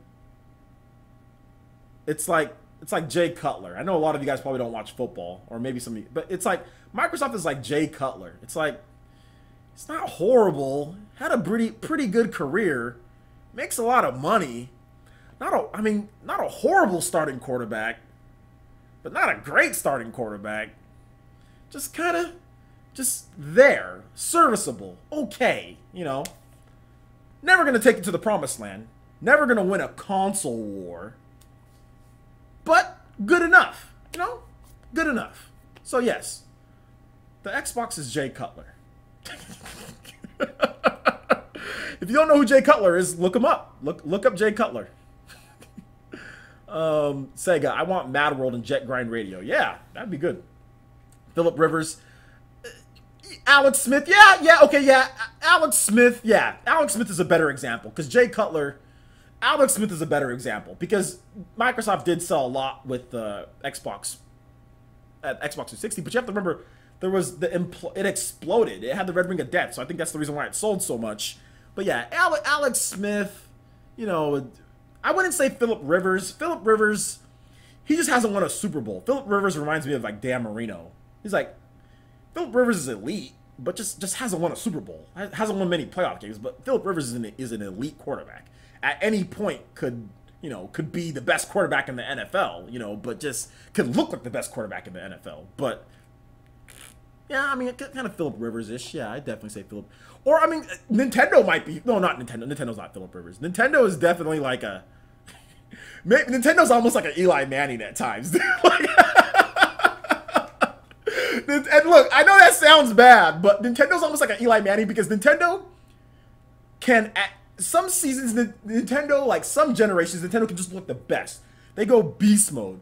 You know what I'm saying? Like, Eli Manning is like playoff warrior. Like, when he gets to the playoffs, you don't know what you're going to get. Like, there's just going to be times like Eli Manning looks like the best, like, looks way better than Peyton Manning. And can win you Super Bowls, can win generations. But then some generations, Nintendo's just like, what happened? Like, just like Eli Manning, like the Wii, like, what happened? You know what I'm saying? So Eli Manning's a little harsh, but you guys see what I'm saying here? Like, inconsistent. That's how Nintendo can be sometimes. Sometimes inconsistent. And I mean, that's kind of how I'm looking at Nintendo. So yeah. As a Giants fan, I agree. I mean, because have you guys seen Eli Manning in the playoffs? Like, dude, Eli Manning, when he gets to the playoffs, the dude is amazing, but holy smokes, Eli Manning can look bad at times. You know, like, Eli Manning can look horrible, like the worst quarterback in the NFL, the worst starting quarterback in the NFL. But then other times, man, Eli Manning can look very, very like the best quarterback to ever put on shoulder pads, man. So yeah, man. See, I don't watch sports. Well, there you go. Baseball comparison. I used to know baseball players, but I can't do baseball comparison anymore. I can't do a baseball comparison. I would say, yeah, Sony's like a Peyton Manning. Sony's not a Tom Brady. They're not a Tom Brady. They're like a Peyton Manning. Always high level, no matter what. Very high level, no matter what. Every single generation, for the most part. Might have one off system here and there, but for the most part, Peyton Manning was always like top 5 in passing, has a good chance to get to the Super Bowl, or wins the Super Bowl. You know, Peyton Manning won it twice, so yeah, I would definitely say Sony's like a Peyton Manning. Very high level, always going to shoot high, always going to score high, you know, but very few failures, but might have a bad season every now and then, you know. But yeah, definitely, that's a great comparison. Peyton Manning, Sony's Peyton Manning. Tom Brady be cheating. There is no Tom Brady in the video game industry. There's no Tom Brady. If you want to say portables, Nintendo's a portable Tom Brady. That would be the only that you could equate to Tom Brady. And for those who don't watch sports, Tom Brady is widely considered, outside of the whole cheating thing, Tom Brady is widely considered to be the greatest football player or the greatest quarterback ever. He has 5 Super Bowls. He has the most ever for a starting quarterback. So that's basically what we're comparing it to.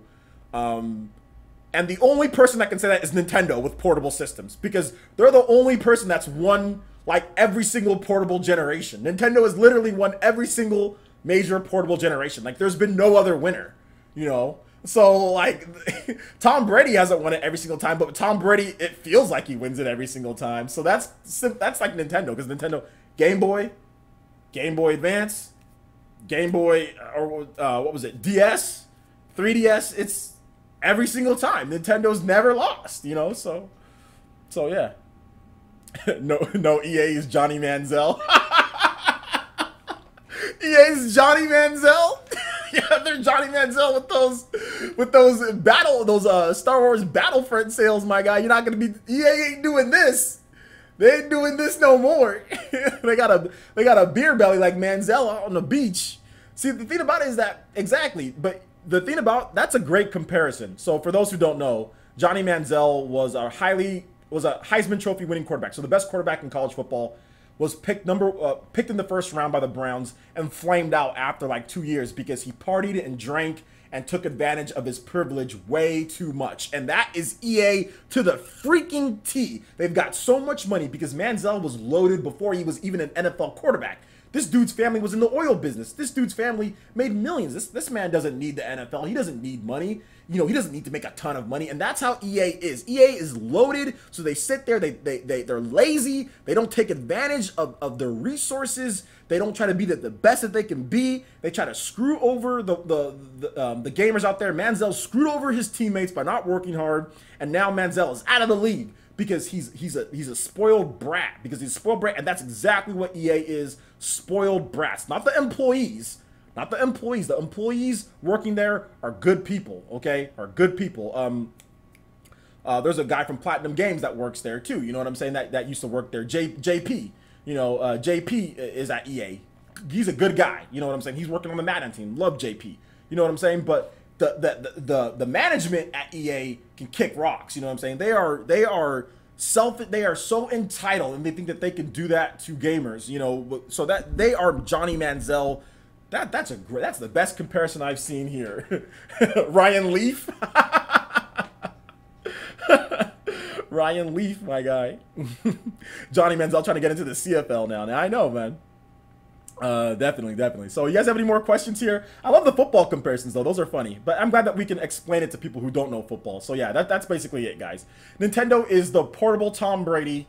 EA is Johnny Manziel. And Nintendo on the home console front is Eli Manning. Microsoft is Alex Smith, or maybe a borderline Phillip Rivers at times, you know. Phillip Rivers would probably be more accurate. Phillip Rivers. Somewhere in between Phillip Rivers and Alex Smith. Rivers Smith. Alex Rivers. There we go. Microsoft is Alex Rivers. Xbox is Vic.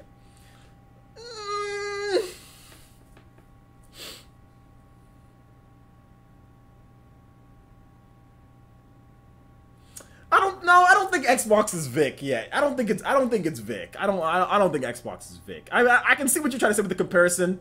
But I don't think Xbox is Vic, you know.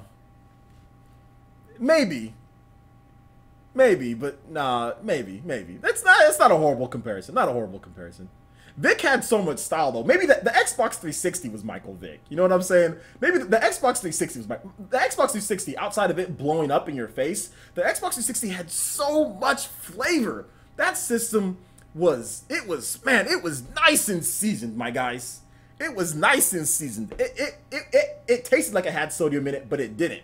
The Xbox 360 had so much Japanese flavor, man. It had all different types of games. It even had Microsoft paying for stuff like BioWare, Jade Empire. You know what I'm saying? So it even had American developers making Chinese or RPGs that were Japanese influenced or Chinese influenced.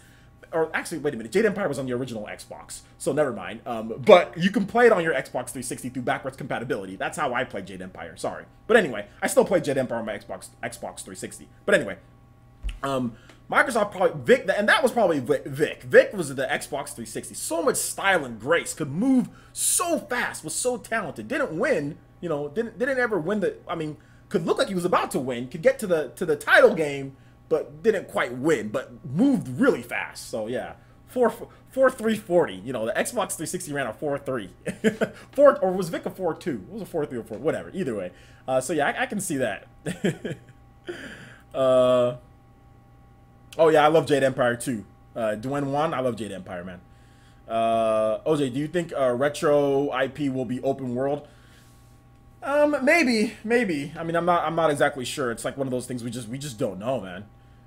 We just don't know. So I'm talking about Vic before the dogfighting deal. I thought this was a Q&A. It is a Q&A. You guys asked me all the questions. We kind of got off topic, but guys, listen. This is PlayerEssence Cross Nintendo. We get off topic all the time. This is a fan-driven show. So when you guys say stuff, I'm gonna respond. This is a fan-driven show, my guys. We had an hour 38, so we going for a bit longer. This is too much fun. I'm having too much fun with you guys.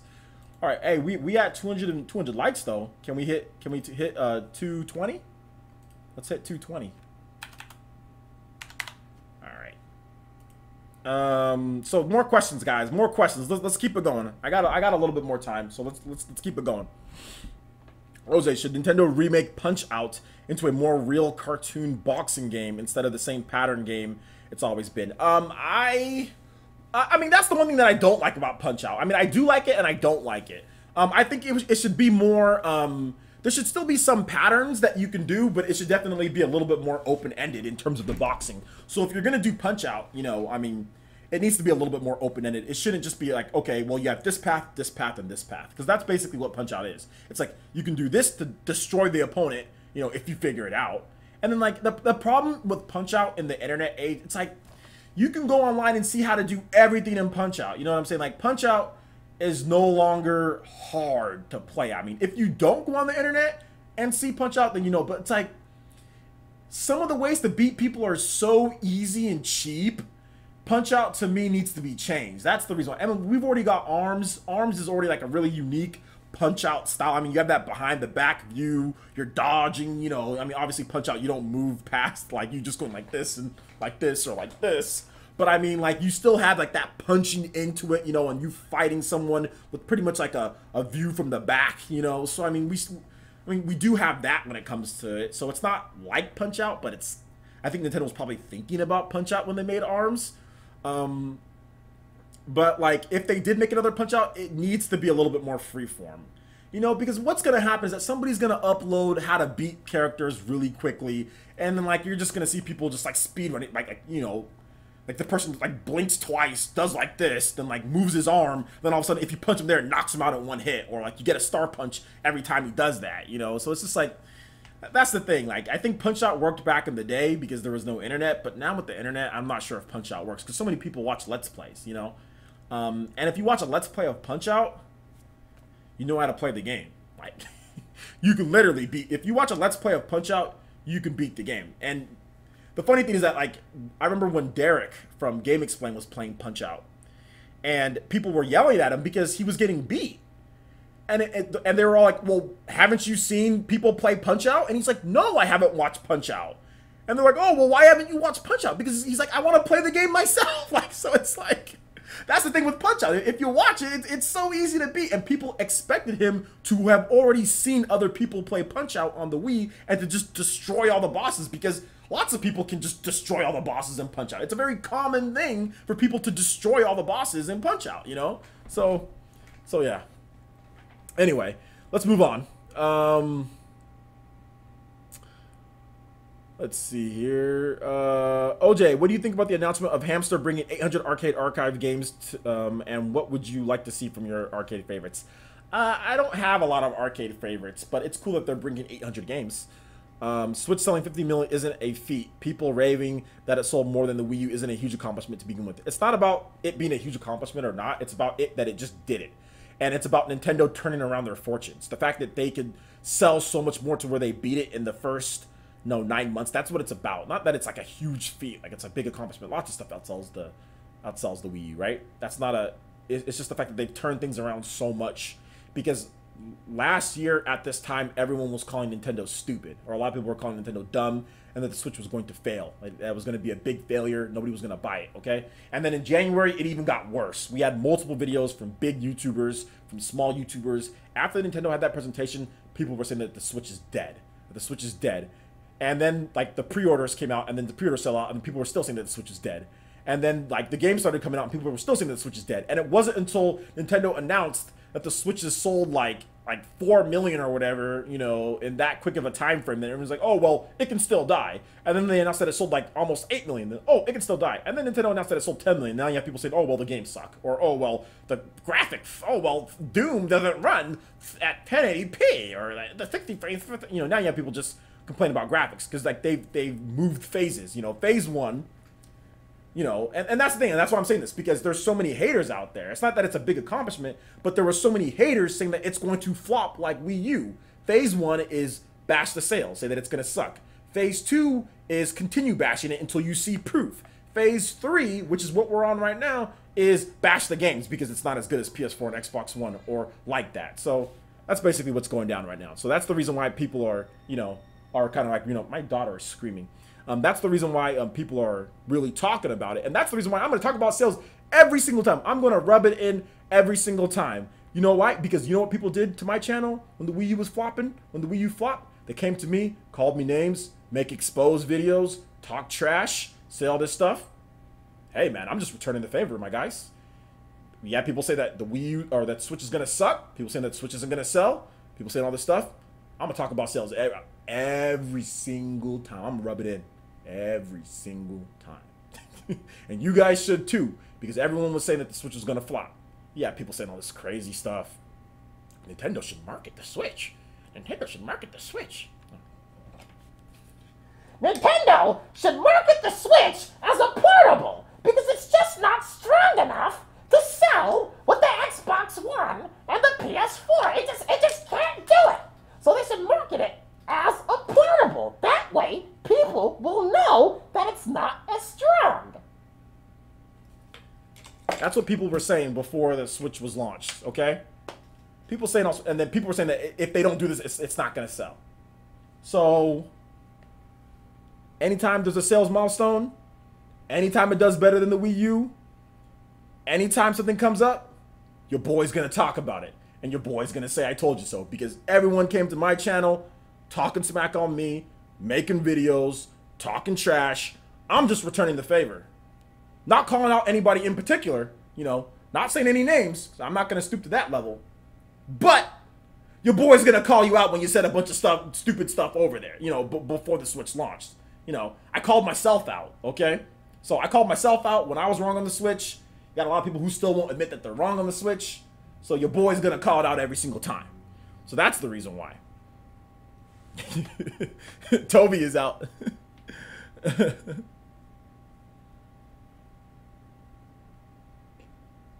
Oh, sorry, my bad.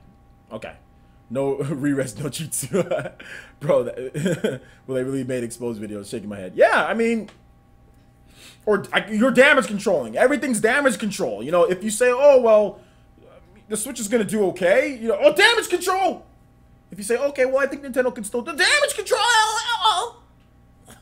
Like, anytime you say something that's not what vocal minority hater complainer says, you're damage controlling anything. You can't make a, even if you put together proof. Okay, well, Switch is selling out pre-orders. Ah, damage control!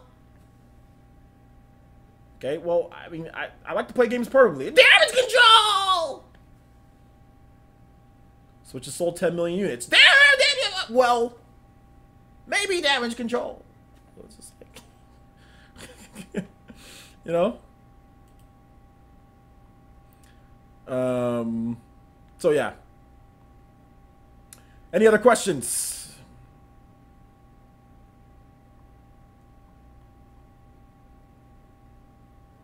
$220 likes have been reached.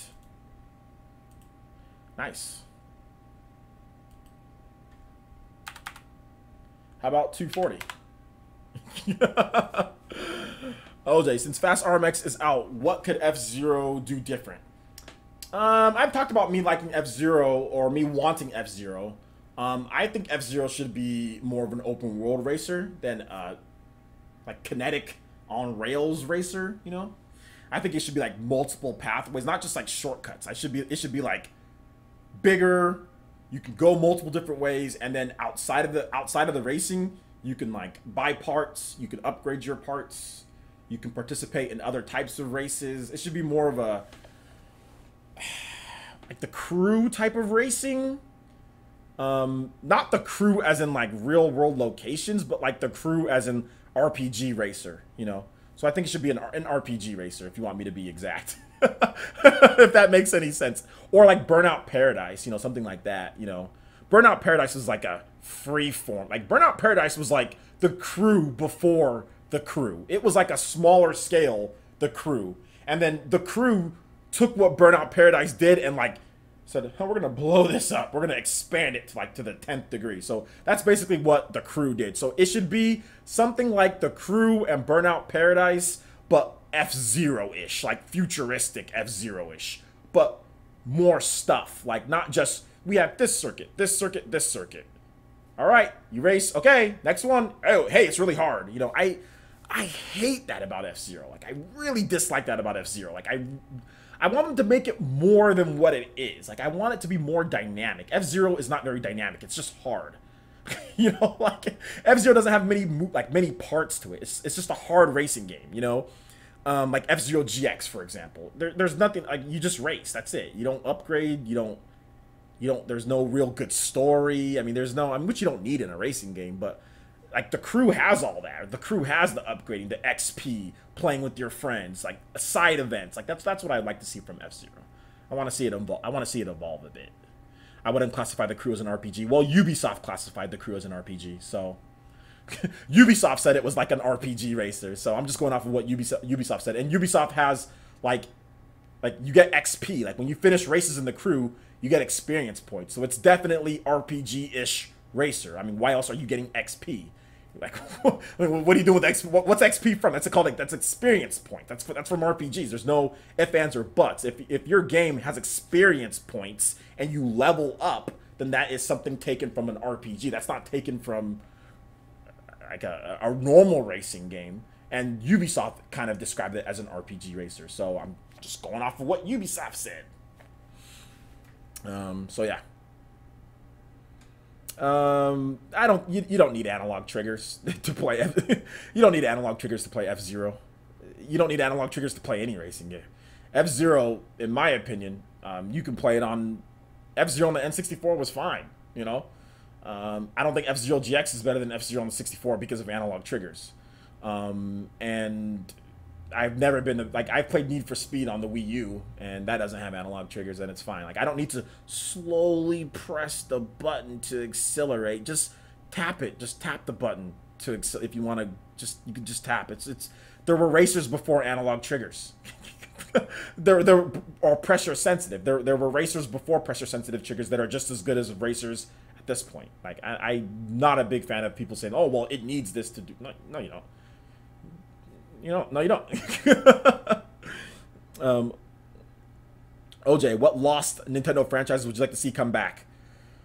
Kid Icarus isn't really a lost franchise, but Kid Icarus I'd like to see come back. Golden Sun, like to see come back. Eternal Darkness, like to see come back.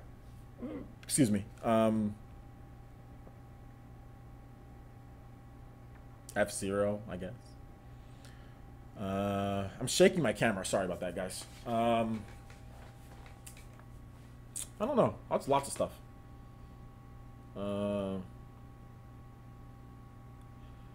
Let's see here. Any other questions? F-Zero doesn't even have analog triggers for grass. Well, there you go. Unless you mod it. If you mod it, you can, kinda, I guess.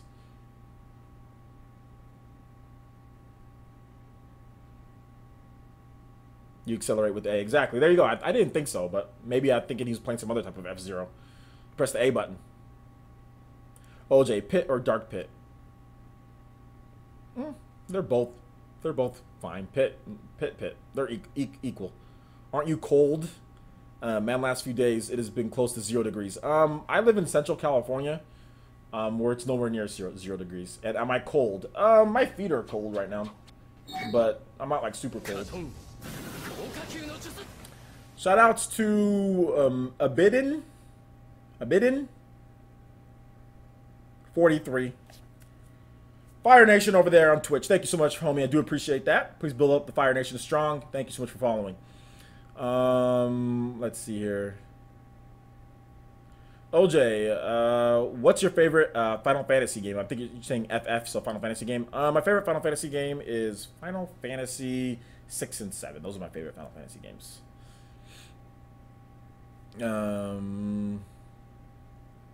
Soul Bad Guy, do you think Wind Waker HD and Twilight Princess should be ported to Switch? No. No, those don't need to be ported to Switch at all.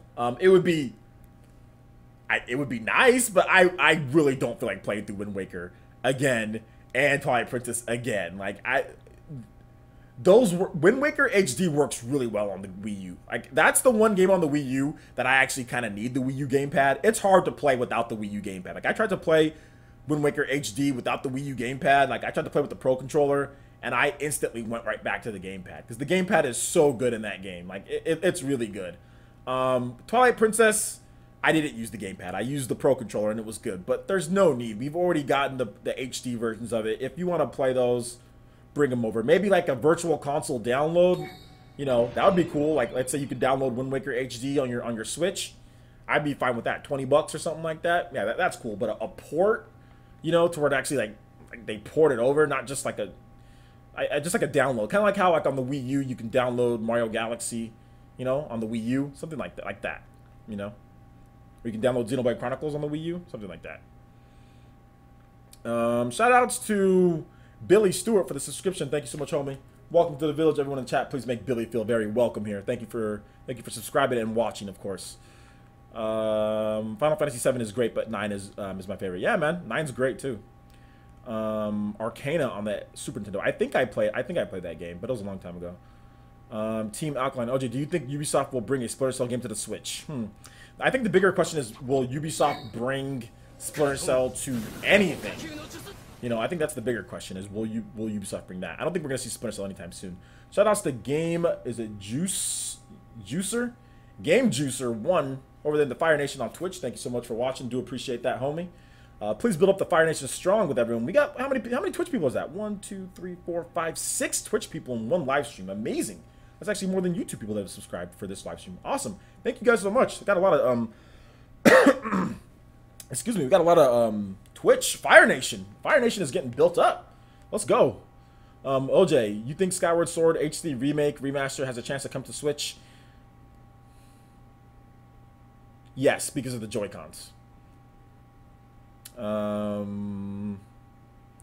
And because they didn't do anything for Skyward. Like, there was no remake of Skyward Sword on the Wii U, so... And the Switch is more like the Wii with Joy-Cons. So yeah. But even though the Wii U, you can use Wii remotes, but Wii remotes don't come in the package, whereas Joy-Cons come in the package in terms of the in the box when you buy a Switch. So yeah, it's possible. Did you ever play Stella Glow on the 3DS, OJ? No, I did not play Stella Glow, but I remember covering it.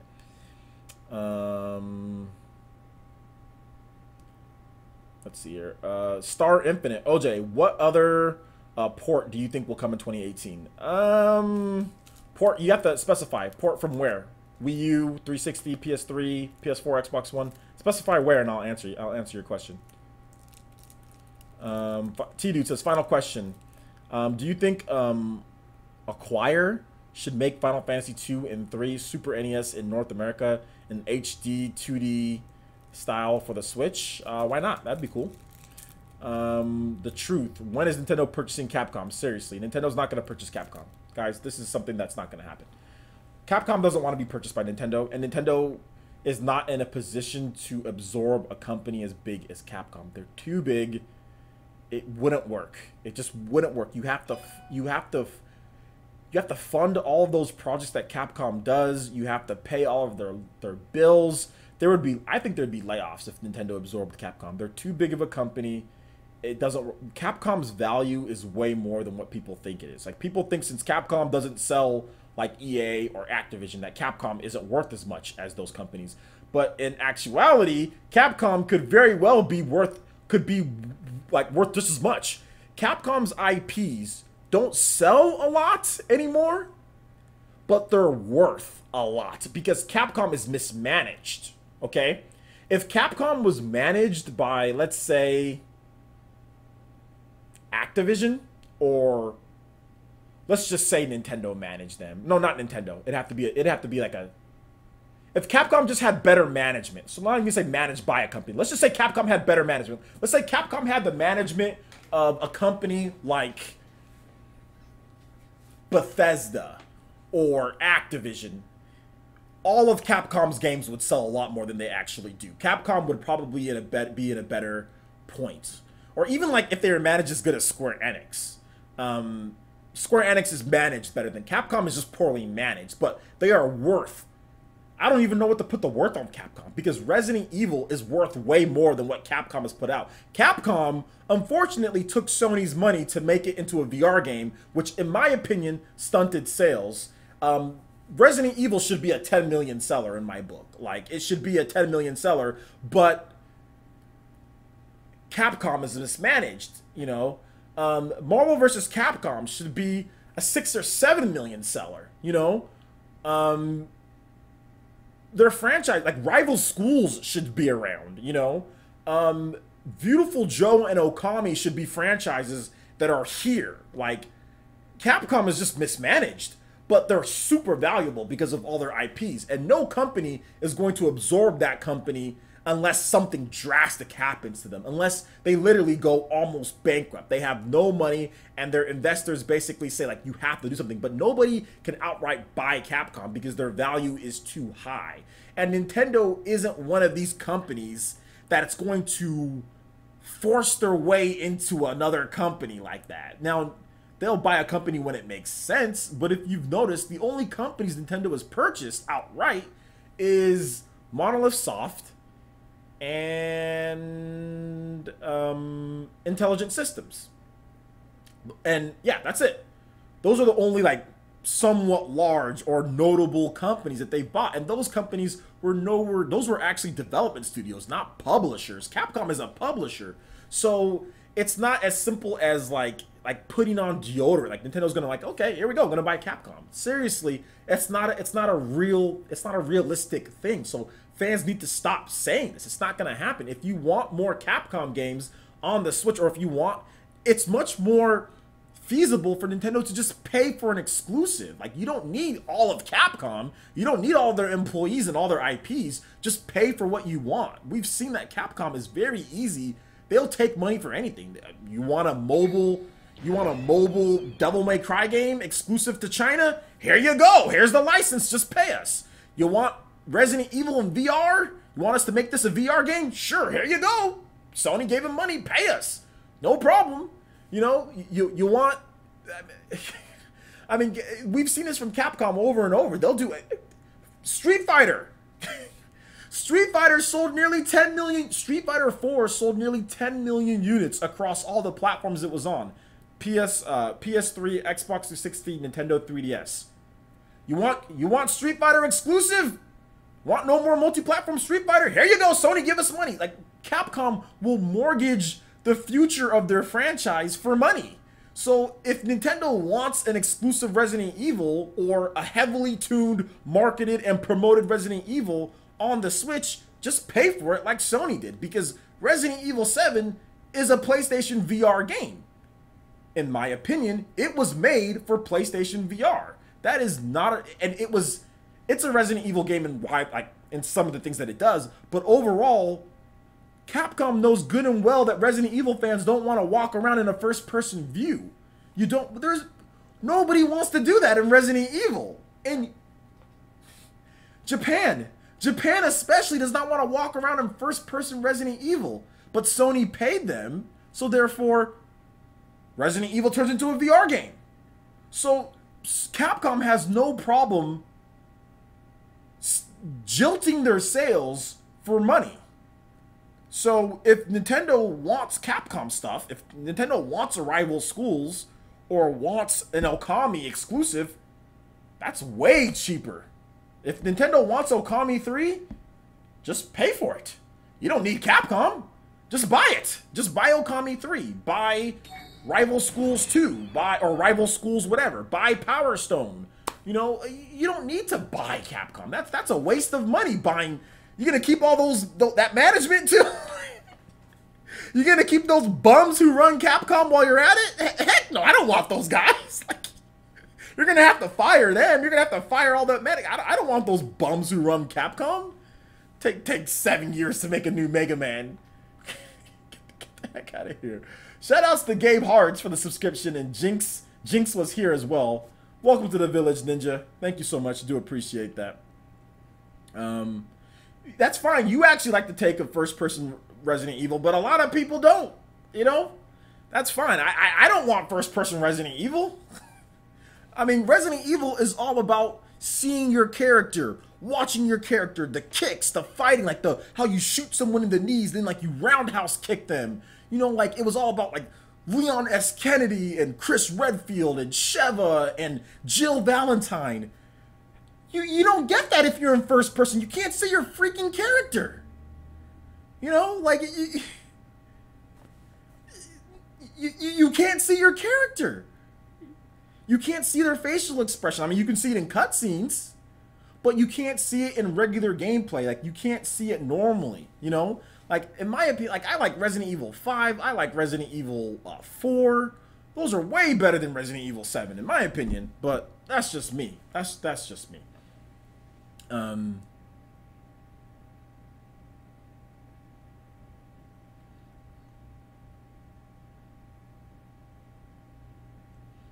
So yeah, man. Hey, man. No need. You don't need to promote other people. Like, just relax on the other people's channels. If you guys want to watch my channel right here, you're watching my channel. You don't need to tell people to go over. How about this, my guy? How about you go over to his channel? People are here watching this. Don't tell them to leave because you want them to see something. No, don't do that, my guy. You get timed out when you do stuff like that. And that's kind of like unwritten rule of like someone streaming saying, "Hey, go over there right now." Like that, you shouldn't do that to streamers because every streamer is trying to get, you know, their viewership, and you're telling people to go somewhere else. Like, relax on that, my guy. Relax. Not that because it's him. I mean, it's just with anybody. You know what I'm saying? Like, you know, it's just that's just not cool. So let's just relax on that. OJ, what's your favorite Switch-related YouTube channel? I have a lot of Switch-related YouTube channels that I like. Spawnwave is good. RGT is good. Rob from Rule of Two Review is good. Mizza T is probably my favorite. Mizza T is probably my number one. So Mizza T is probably my favorite one. So yeah, Mizza T. But all those other guys that I mentioned are also really good. But Mizza T is probably my favorite.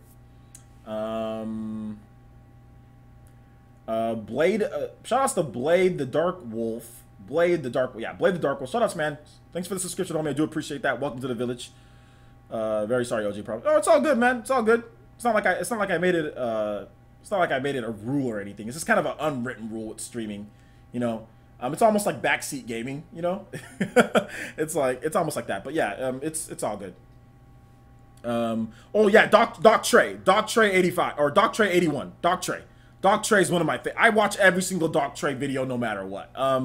Doc Trey and Mizza T are probably my two favorite channels. And then all the other ones that I mentioned, RGT, Spawnwave, Dreamcast Dude. I wouldn't call Dreamcast Dude. His name is Dreamcast Guy, but I call him Dreamcast Dude. And I've told him to change his name a million times, and he's like, shut up, Francis, or shut up, OJ. I'm joking when I say that, though. Dreamcast Guy, all of those guys are really good. Rob from Rule Over 2 Review, what was it? Terminator Juice, all the guys are good. All of them are really good. Dr. Trey's been making a lot more content recently, though, so really like Dr. Trey's channel. I want Nintendo to buy Tri-Ace, makers of Star Ocean and Valkyrie Profile, as they are currently owned by a mobile gaming company. Yeah, I mean, that mobile gaming company isn't going to give up Tri-Ace, so yeah. I wanted Nintendo to buy Tri-Ace a while ago, and they didn't buy them, so yeah. How about Tri-Ace making a custom Robo? That'd be cool.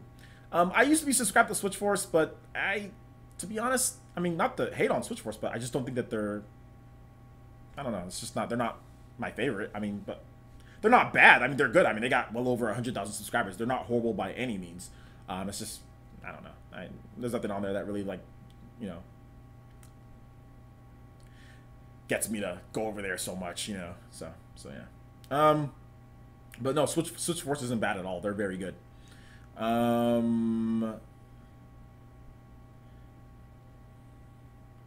Let's see here. PlayerEssence. Liquid Milk says, PlayerEssence, are you going to open a P.O. box in 2018? I want to send you stuff. Yes, I am going to open a P.O. box in 2018. Yes, that will be open in 2018. Okay, Roadhouse. Have I been missing your questions, Roadhouse? Okay, I'm terribly sorry, Roadhouse. Where are your questions at? Okay. Roadhouse says, OJ, in the Injustice 2 poll, despite the Switch winning 60-40, haters on Twitter made replies forcing their desire for it to go on the Vita and not to the Switch. Do you call this true salt? I would. Vita users can be very vocal on the internet, but then when it comes to actually buying games, there's like two people in line. The people who develop NetherRealm, the people who develop Injustice know good and well that they're not going to bring Injustice 2 to the Vita, and that if they're going to bring a portable version, it's going to be to the Switch. And Ed Boon has talked very positively about that, and he said that he'd probably have to get a port studio to make it, but it's definitely possible. You know, it's feasible for them to do it. So I would probably think that Injustice 2 would be coming to the Switch in 2018 and not to the Vita. Vita's a dead system. Like, Ed Boon isn't stupid. You know what I'm saying? Like, Ed Boon is not dumb. Actually, Ed Boon's very smart, despite his bumbling, fumbling Game Awards speech, you know, that he gave, or Game Awards talk. Sounded ridiculous, but Ed Boon is a very intelligent man that has carved out a great niche when it comes to fighting games. You know, that has sold a lot of copies of Mortal Kombat. Heck, I think he was pretty much set for life after Mortal Kombat 9. That game sold so much, you know. So I mean, he was set for life before that. I mean, he made a ton of money off of old Mortal Kombat, but that Mortal Kombat 9 was like a revolution for them. They made a ton of money off that game. And all the DLC and stuff like that. And Mortal Kombat 10 sold well too. So, sold well as well. And then Injustice also sold really well. So yeah, they're set, and Ed Boon's smart. He's not dumb enough to bring Injustice to a system that can't even be purchased in the US in like a multitude of areas, like in retail stores. You can't even go and buy a freaking Vita at Walmart. Why the heck is he going to bring Injustice 2 to that system over the Switch? That's ridiculous. Come on. Ed Boon isn't dumb. Yeah. Anyway, OJ, do you know CC Gaming? No, I don't know CC Gaming, Alicio. Let's see. Catherine is coming to the Vita because of the time frame that it was probably started development, and the style of game of Japan. If you notice, Atlas doesn't have a ton of games coming to the Switch, but the platforms have not been announced for the US. And they're and then they told people to port bag. The platforms for Catherine have not been announced for the West. They didn't say PlayStation 4 and PS Vita for the West. All they said is it's coming to the West. No platforms. Next winter. That could be 2019, guys. There is a feasible chance that Catherine hits the PS4 and PS Vita in Japan in early 2019 or late 2018. And they didn't announce the platforms for the West. If it was coming to PS4 and PS Vita in the West, then just announce PS4 and PS Vita, you know? So that's the thing, you know, that's the thing. My phone's going crazy. So in my opinion, it could easily be a Switch and PS4 in America. Now, here's another example. Attack on Titan 2. It's coming to PS Vita in Japan, right? Is it coming to PS Vita here in America? No. Knights of Azure 2. That went to PS Vita in Japan. Did Knights of Azure 2 come to PS Vita here in America? No. And there's been a couple other games. Atelier. PS Vita in Japan. Is it PS Vita here in America? No. So yeah. It's a very, very likely that Catherine might not come to the PS Vita here in America. It's likely. It could happen. We need to wait and see. OJ, do you think you would be invited to any next Nintendo event? Oh, as a Nintendo ambassador, maybe. My channel needs to, I think, in order to get invited to a Nintendo event, you gotta have at least 100,000 subscribers. That would be the minimum that I would think that you would need to have. You need to be a big YouTuber to get invited to one of those events, or you need to be a big Twitch streamer. You need to be a big. You need to have a bigger platform. My platform is not big enough yet. I firmly believe that I'm going to get to I'm going to be in striking distance of 100,000 maybe at the end of next year. So maybe I start getting invited to those in 2019. So I'm thinking 2019 for sure, but 2018 a little bit more. I'm going to be at 40,000 subscribers probably by early 2018. I'll be at 50,000 maybe mid to early. I'll be at 60 to 70,000 halfway. And then by the end of 2018, I'll be at maybe 70 to 90, somewhere in that range. Hopefully, and that's with really good growth, guys. I'm just projecting that my channel is going to grow more than it is right now, but there's a good chance that I might only be at 60 to 70,000 by the end of next year. Who knows? And that wouldn't be enough. So, but no, I don't think I'm going to get invited to anything next year. my channel's just not big enough. So yeah. See any other questions? Imagine OJ at 100,000 subscribers. Oh, it's very possible. It's very likely that I'll hit it at some point. 2019 for sure. 2019 for sure. 100,000 mid 2018. What's mid 2018? I don't know about that, my guy. Because it's still gonna take me a while. It's still gonna take me a couple months to get to 40,000. So I mean, 60,000. That would be 60,000 subscribers in a few months. It's just not. I don't think that's gonna happen. It's gonna have to be like I said. 2019 is probably more likely. 100,000 in 2019. That's more likely. That's more likely. Millie Alicia with the subscription. There we go. Well, help it out right here. Help it out. Millie Alicia with the subscription. Thank you so much. Welcome to the village. Everyone in chat, make Millie feel very welcome here. What time are we at? Okay, wow. We're at 2 hours and 14 minutes. I'll answer 2 more questions, guys, and then I'm going to split. We got content for you guys all tomorrow, so look out on the channel. I've already got 3 videos uploaded, and I'm going to make a couple more videos tonight, so that's going to be fun. OJ, if Chrono Trigger got a sequel, would you rather see Octopath style graphics or more modern? More modern. More modern. Let's see here. Team Alkaline. OJ, do you think Nintendo will purchase another studio? If yes, which studio? I don't think Nintendo's going to purchase any more studios. I think they're going to make exclusive contracts like Bayonetta 3, stuff like that. KAG reacts. The more subs you have, the faster you grow. That's true. That's true. And KAG, your channel's been getting... Hey, your React channel's been getting bigger and bigger, man. Shout out. Good job on your React channel, dude. See ya, OJ. Good night. All right, take it easy, Solar7. Thanks for coming out, dude.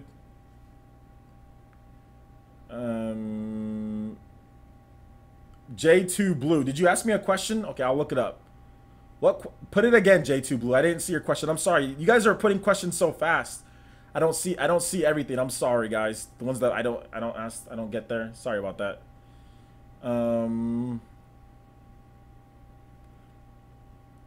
OJ, would you be down for a level 5 doing a remaster of Rogue Galaxy or do a new iteration and bring them to Switch? Oh yeah, I'd be totally down for a remaster of Rogue Galaxy. That'd be a great game to have on Switch. Soul Bag Guy, put your question again and I'll answer it. Johnny 420 Boy says, OJ, I love your content, man. Thank you, I appreciate that.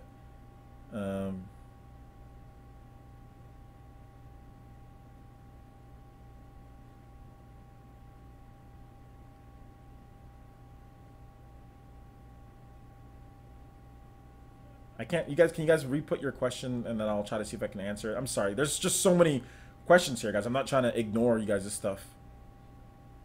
That's true. You can blow up overnight. I've seen people blow up literally overnight. My friend Alex Myers, who had 2,000 subscribers at the beginning of the year, has over 100,000 subscribers. So you can blow up. There's definitely ways that you can blow up. I remember Etika went from like 50,000 to like 200,000, like literally felt like overnight, and now he's at over 500,000 subscribers. So yeah, you can blow up at any point. My videos are very boring style though, so it's tough with my style of channel, but you never know. Like you said, you never know.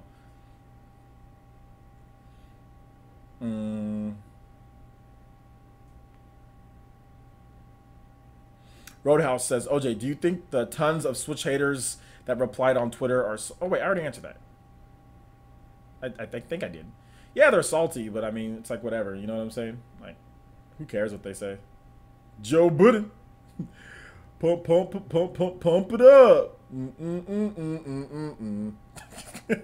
Shout out to anyone who remembers that crappy song. Well, it's not crappy. It's just not great.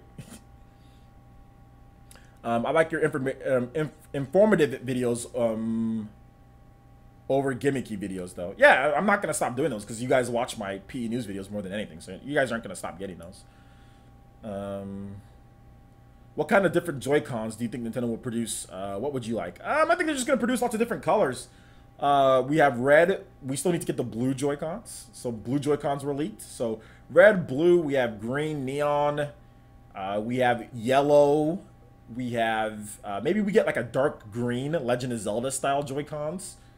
I think we can still get some like powder blue Joy-Cons, some North Carolina Tar Heel Joy-Cons. We can still get some like I would probably say like solid black Joy-Cons, you know. We could still get purple Joy-Cons, GameCube style Joy-Cons. We could get teal type of Joy-Cons, which is more like powder blue, I guess. There's all sorts of colors, man. There's all sorts of stuff that they could do. It's just, you just never know with Joy-Cons, man. Rosalina and Luma style Joy-Cons. There we go. GTA 5 at the January event. Maybe. I didn't answer the salt question. I did. Well, yeah, they're salty. Yeah, I mean, I thought I did answer it. Yeah, they're kind of salty. Yes, people who, you know, who are mad at Nintendo or mad, you know, over this whole Injustice 2 type deal. Yeah, they're salty. Vita owners stay salty because their system failed. Just like a lot of Switch owners are salty. Sorry, not Switch owners. A lot of Wii U owners are salty too, whether they're big fans of Nintendo or not. A lot of Wii U fans are salty. You know, it happens. Salt happens, man. My guys, Morton Salt, it's good stuff. Good stuff. Vita owners are like, they have the whole, like, Vita owners, you can just dump the whole thing on Vita owners. They're salty as heck. They're the saltiest bunch ever, but they deserve to be salty, man. Their system was thrown aside by Sony so quick. So yeah, it's okay. Nothing wrong with being salty every now and then. OJ, do you think Nintendo should try to breathe some life back into a franchise like Power Stone and get them on the Switch? Nintendo already has Smash Brothers, so I don't know about Power Stone, but like I think Nintendo would be pretty cool if they brought back something like Rival Schools. OJ, what is the next Bethesda title do you want to see on the Switch? Okay, so outside of Wolfenstein, I think like The Evil Within or like Fallout, one of those two. So yeah, some waifu Joy-Cons. What is Monolith Soft making next? Probably like a big RPG. They always make RPGs. I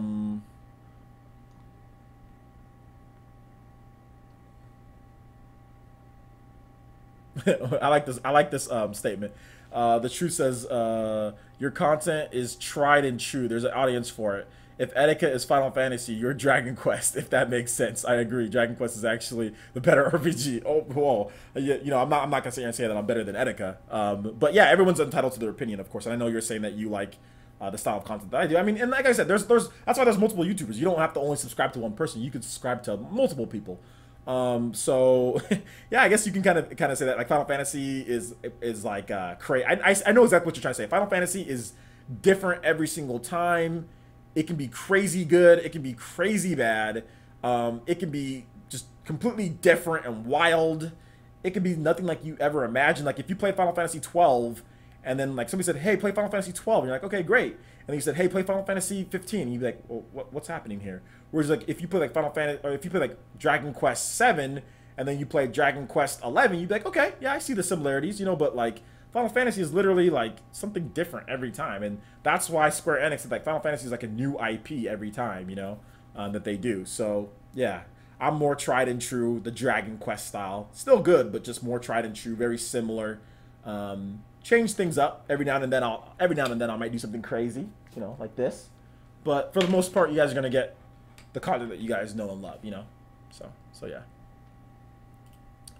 Paladin Enthusiast says, what do you think this mystery last-gen third-party game coming to the Switch that Doc Trey is talking about? Tomb Raider. Rise of Tomb Raider. Rise of Tomb Raider, that's what I think it is. I don't think it's anything crazy. He made it seem like if it's not like a huge deal. He said it has multiplayer in it. Rise of Tomb Raider. Just not Rise. That's the newest one. Rise of Tomb Raider is the newest one. The one before that, the Tomb Raider reboot on the PS3 and 360. That one. That's what I think it is. The Tomb Raider reboot. But I'm probably wrong, guys. I'm probably wrong. Yeah, I got your analogy. I got your analogy completely. Etika's very Final Fantasy-ish. There's times where you could be subscribed to that dude for freaking 3 months and be like, dude, this dude's content is trash.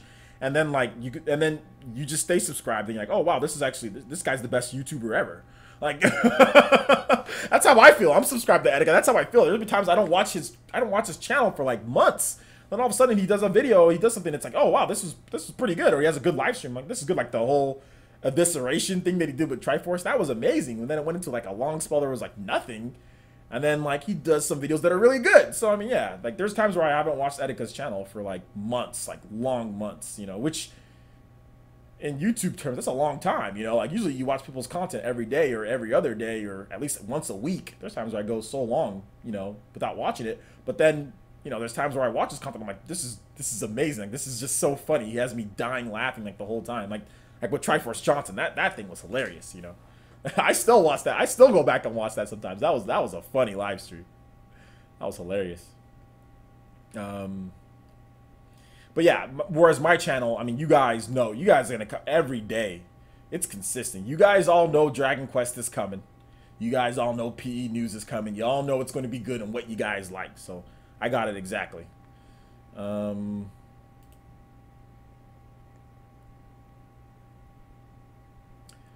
yeah.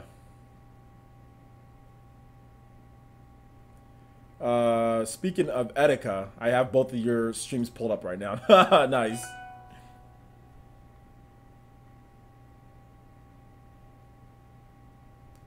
My question was, J2 Blue. My question was, do you think we will get Zelda multiplayer for the Switch playing as the champions and or Zelda characters?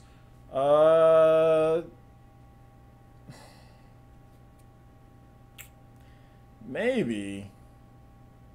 Oh, and shout outs to being on his bracket. That's fine. That's free promotion for me. His channel's dying, so he has to do stuff like that. So yeah, free promotion for me. I'll take it. I'll take the I'll take the free promotion. Black dominance. You know, his channel's dying though and kind of dead, so he has to do stuff like that. OJ, I think Soul Bad Guy is asking a rather neat question. What does Soul Bad Guy say?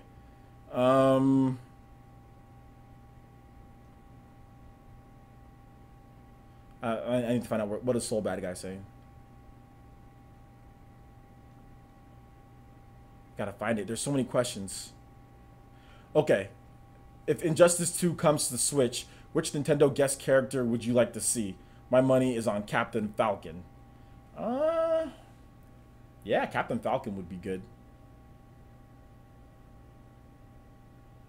Captain Falcon.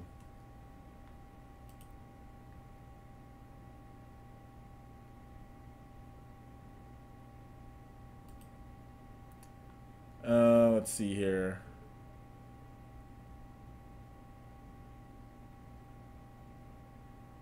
Vortex's abstinence says, PlayerEssence, when do you think Pikmin 4 and Animal Crossing for the Switch will be revealed?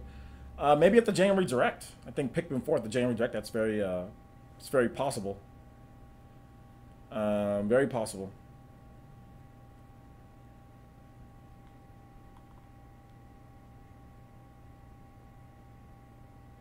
Hayden Bennett says, OJ, there is this is a shot in the dark, and there's been no rumors or hints, not that I'm aware of. But could you see Psychonauts 2 coming to the Switch in the future? Yeah, I think so. I think so. I don't think that's something that's so out of the question that it couldn't come. I think they even talked about that a little bit too. So yeah, maybe.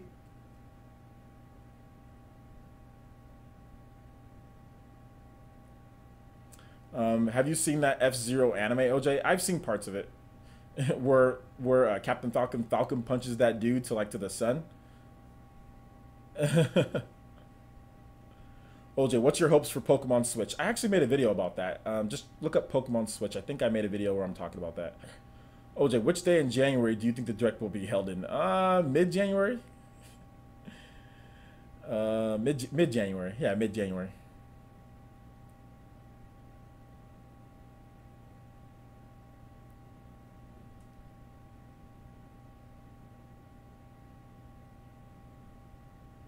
Nice. 250 likes. Thank you guys so much. I do appreciate that. 250 likes.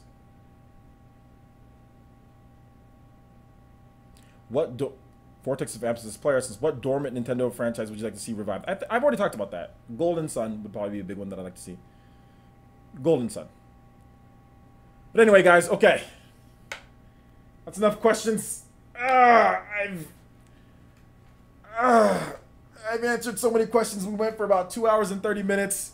I want to thank everyone who came out. I'll have videos for you guys all tomorrow. Lots of great content coming up in the channel. Do appreciate that.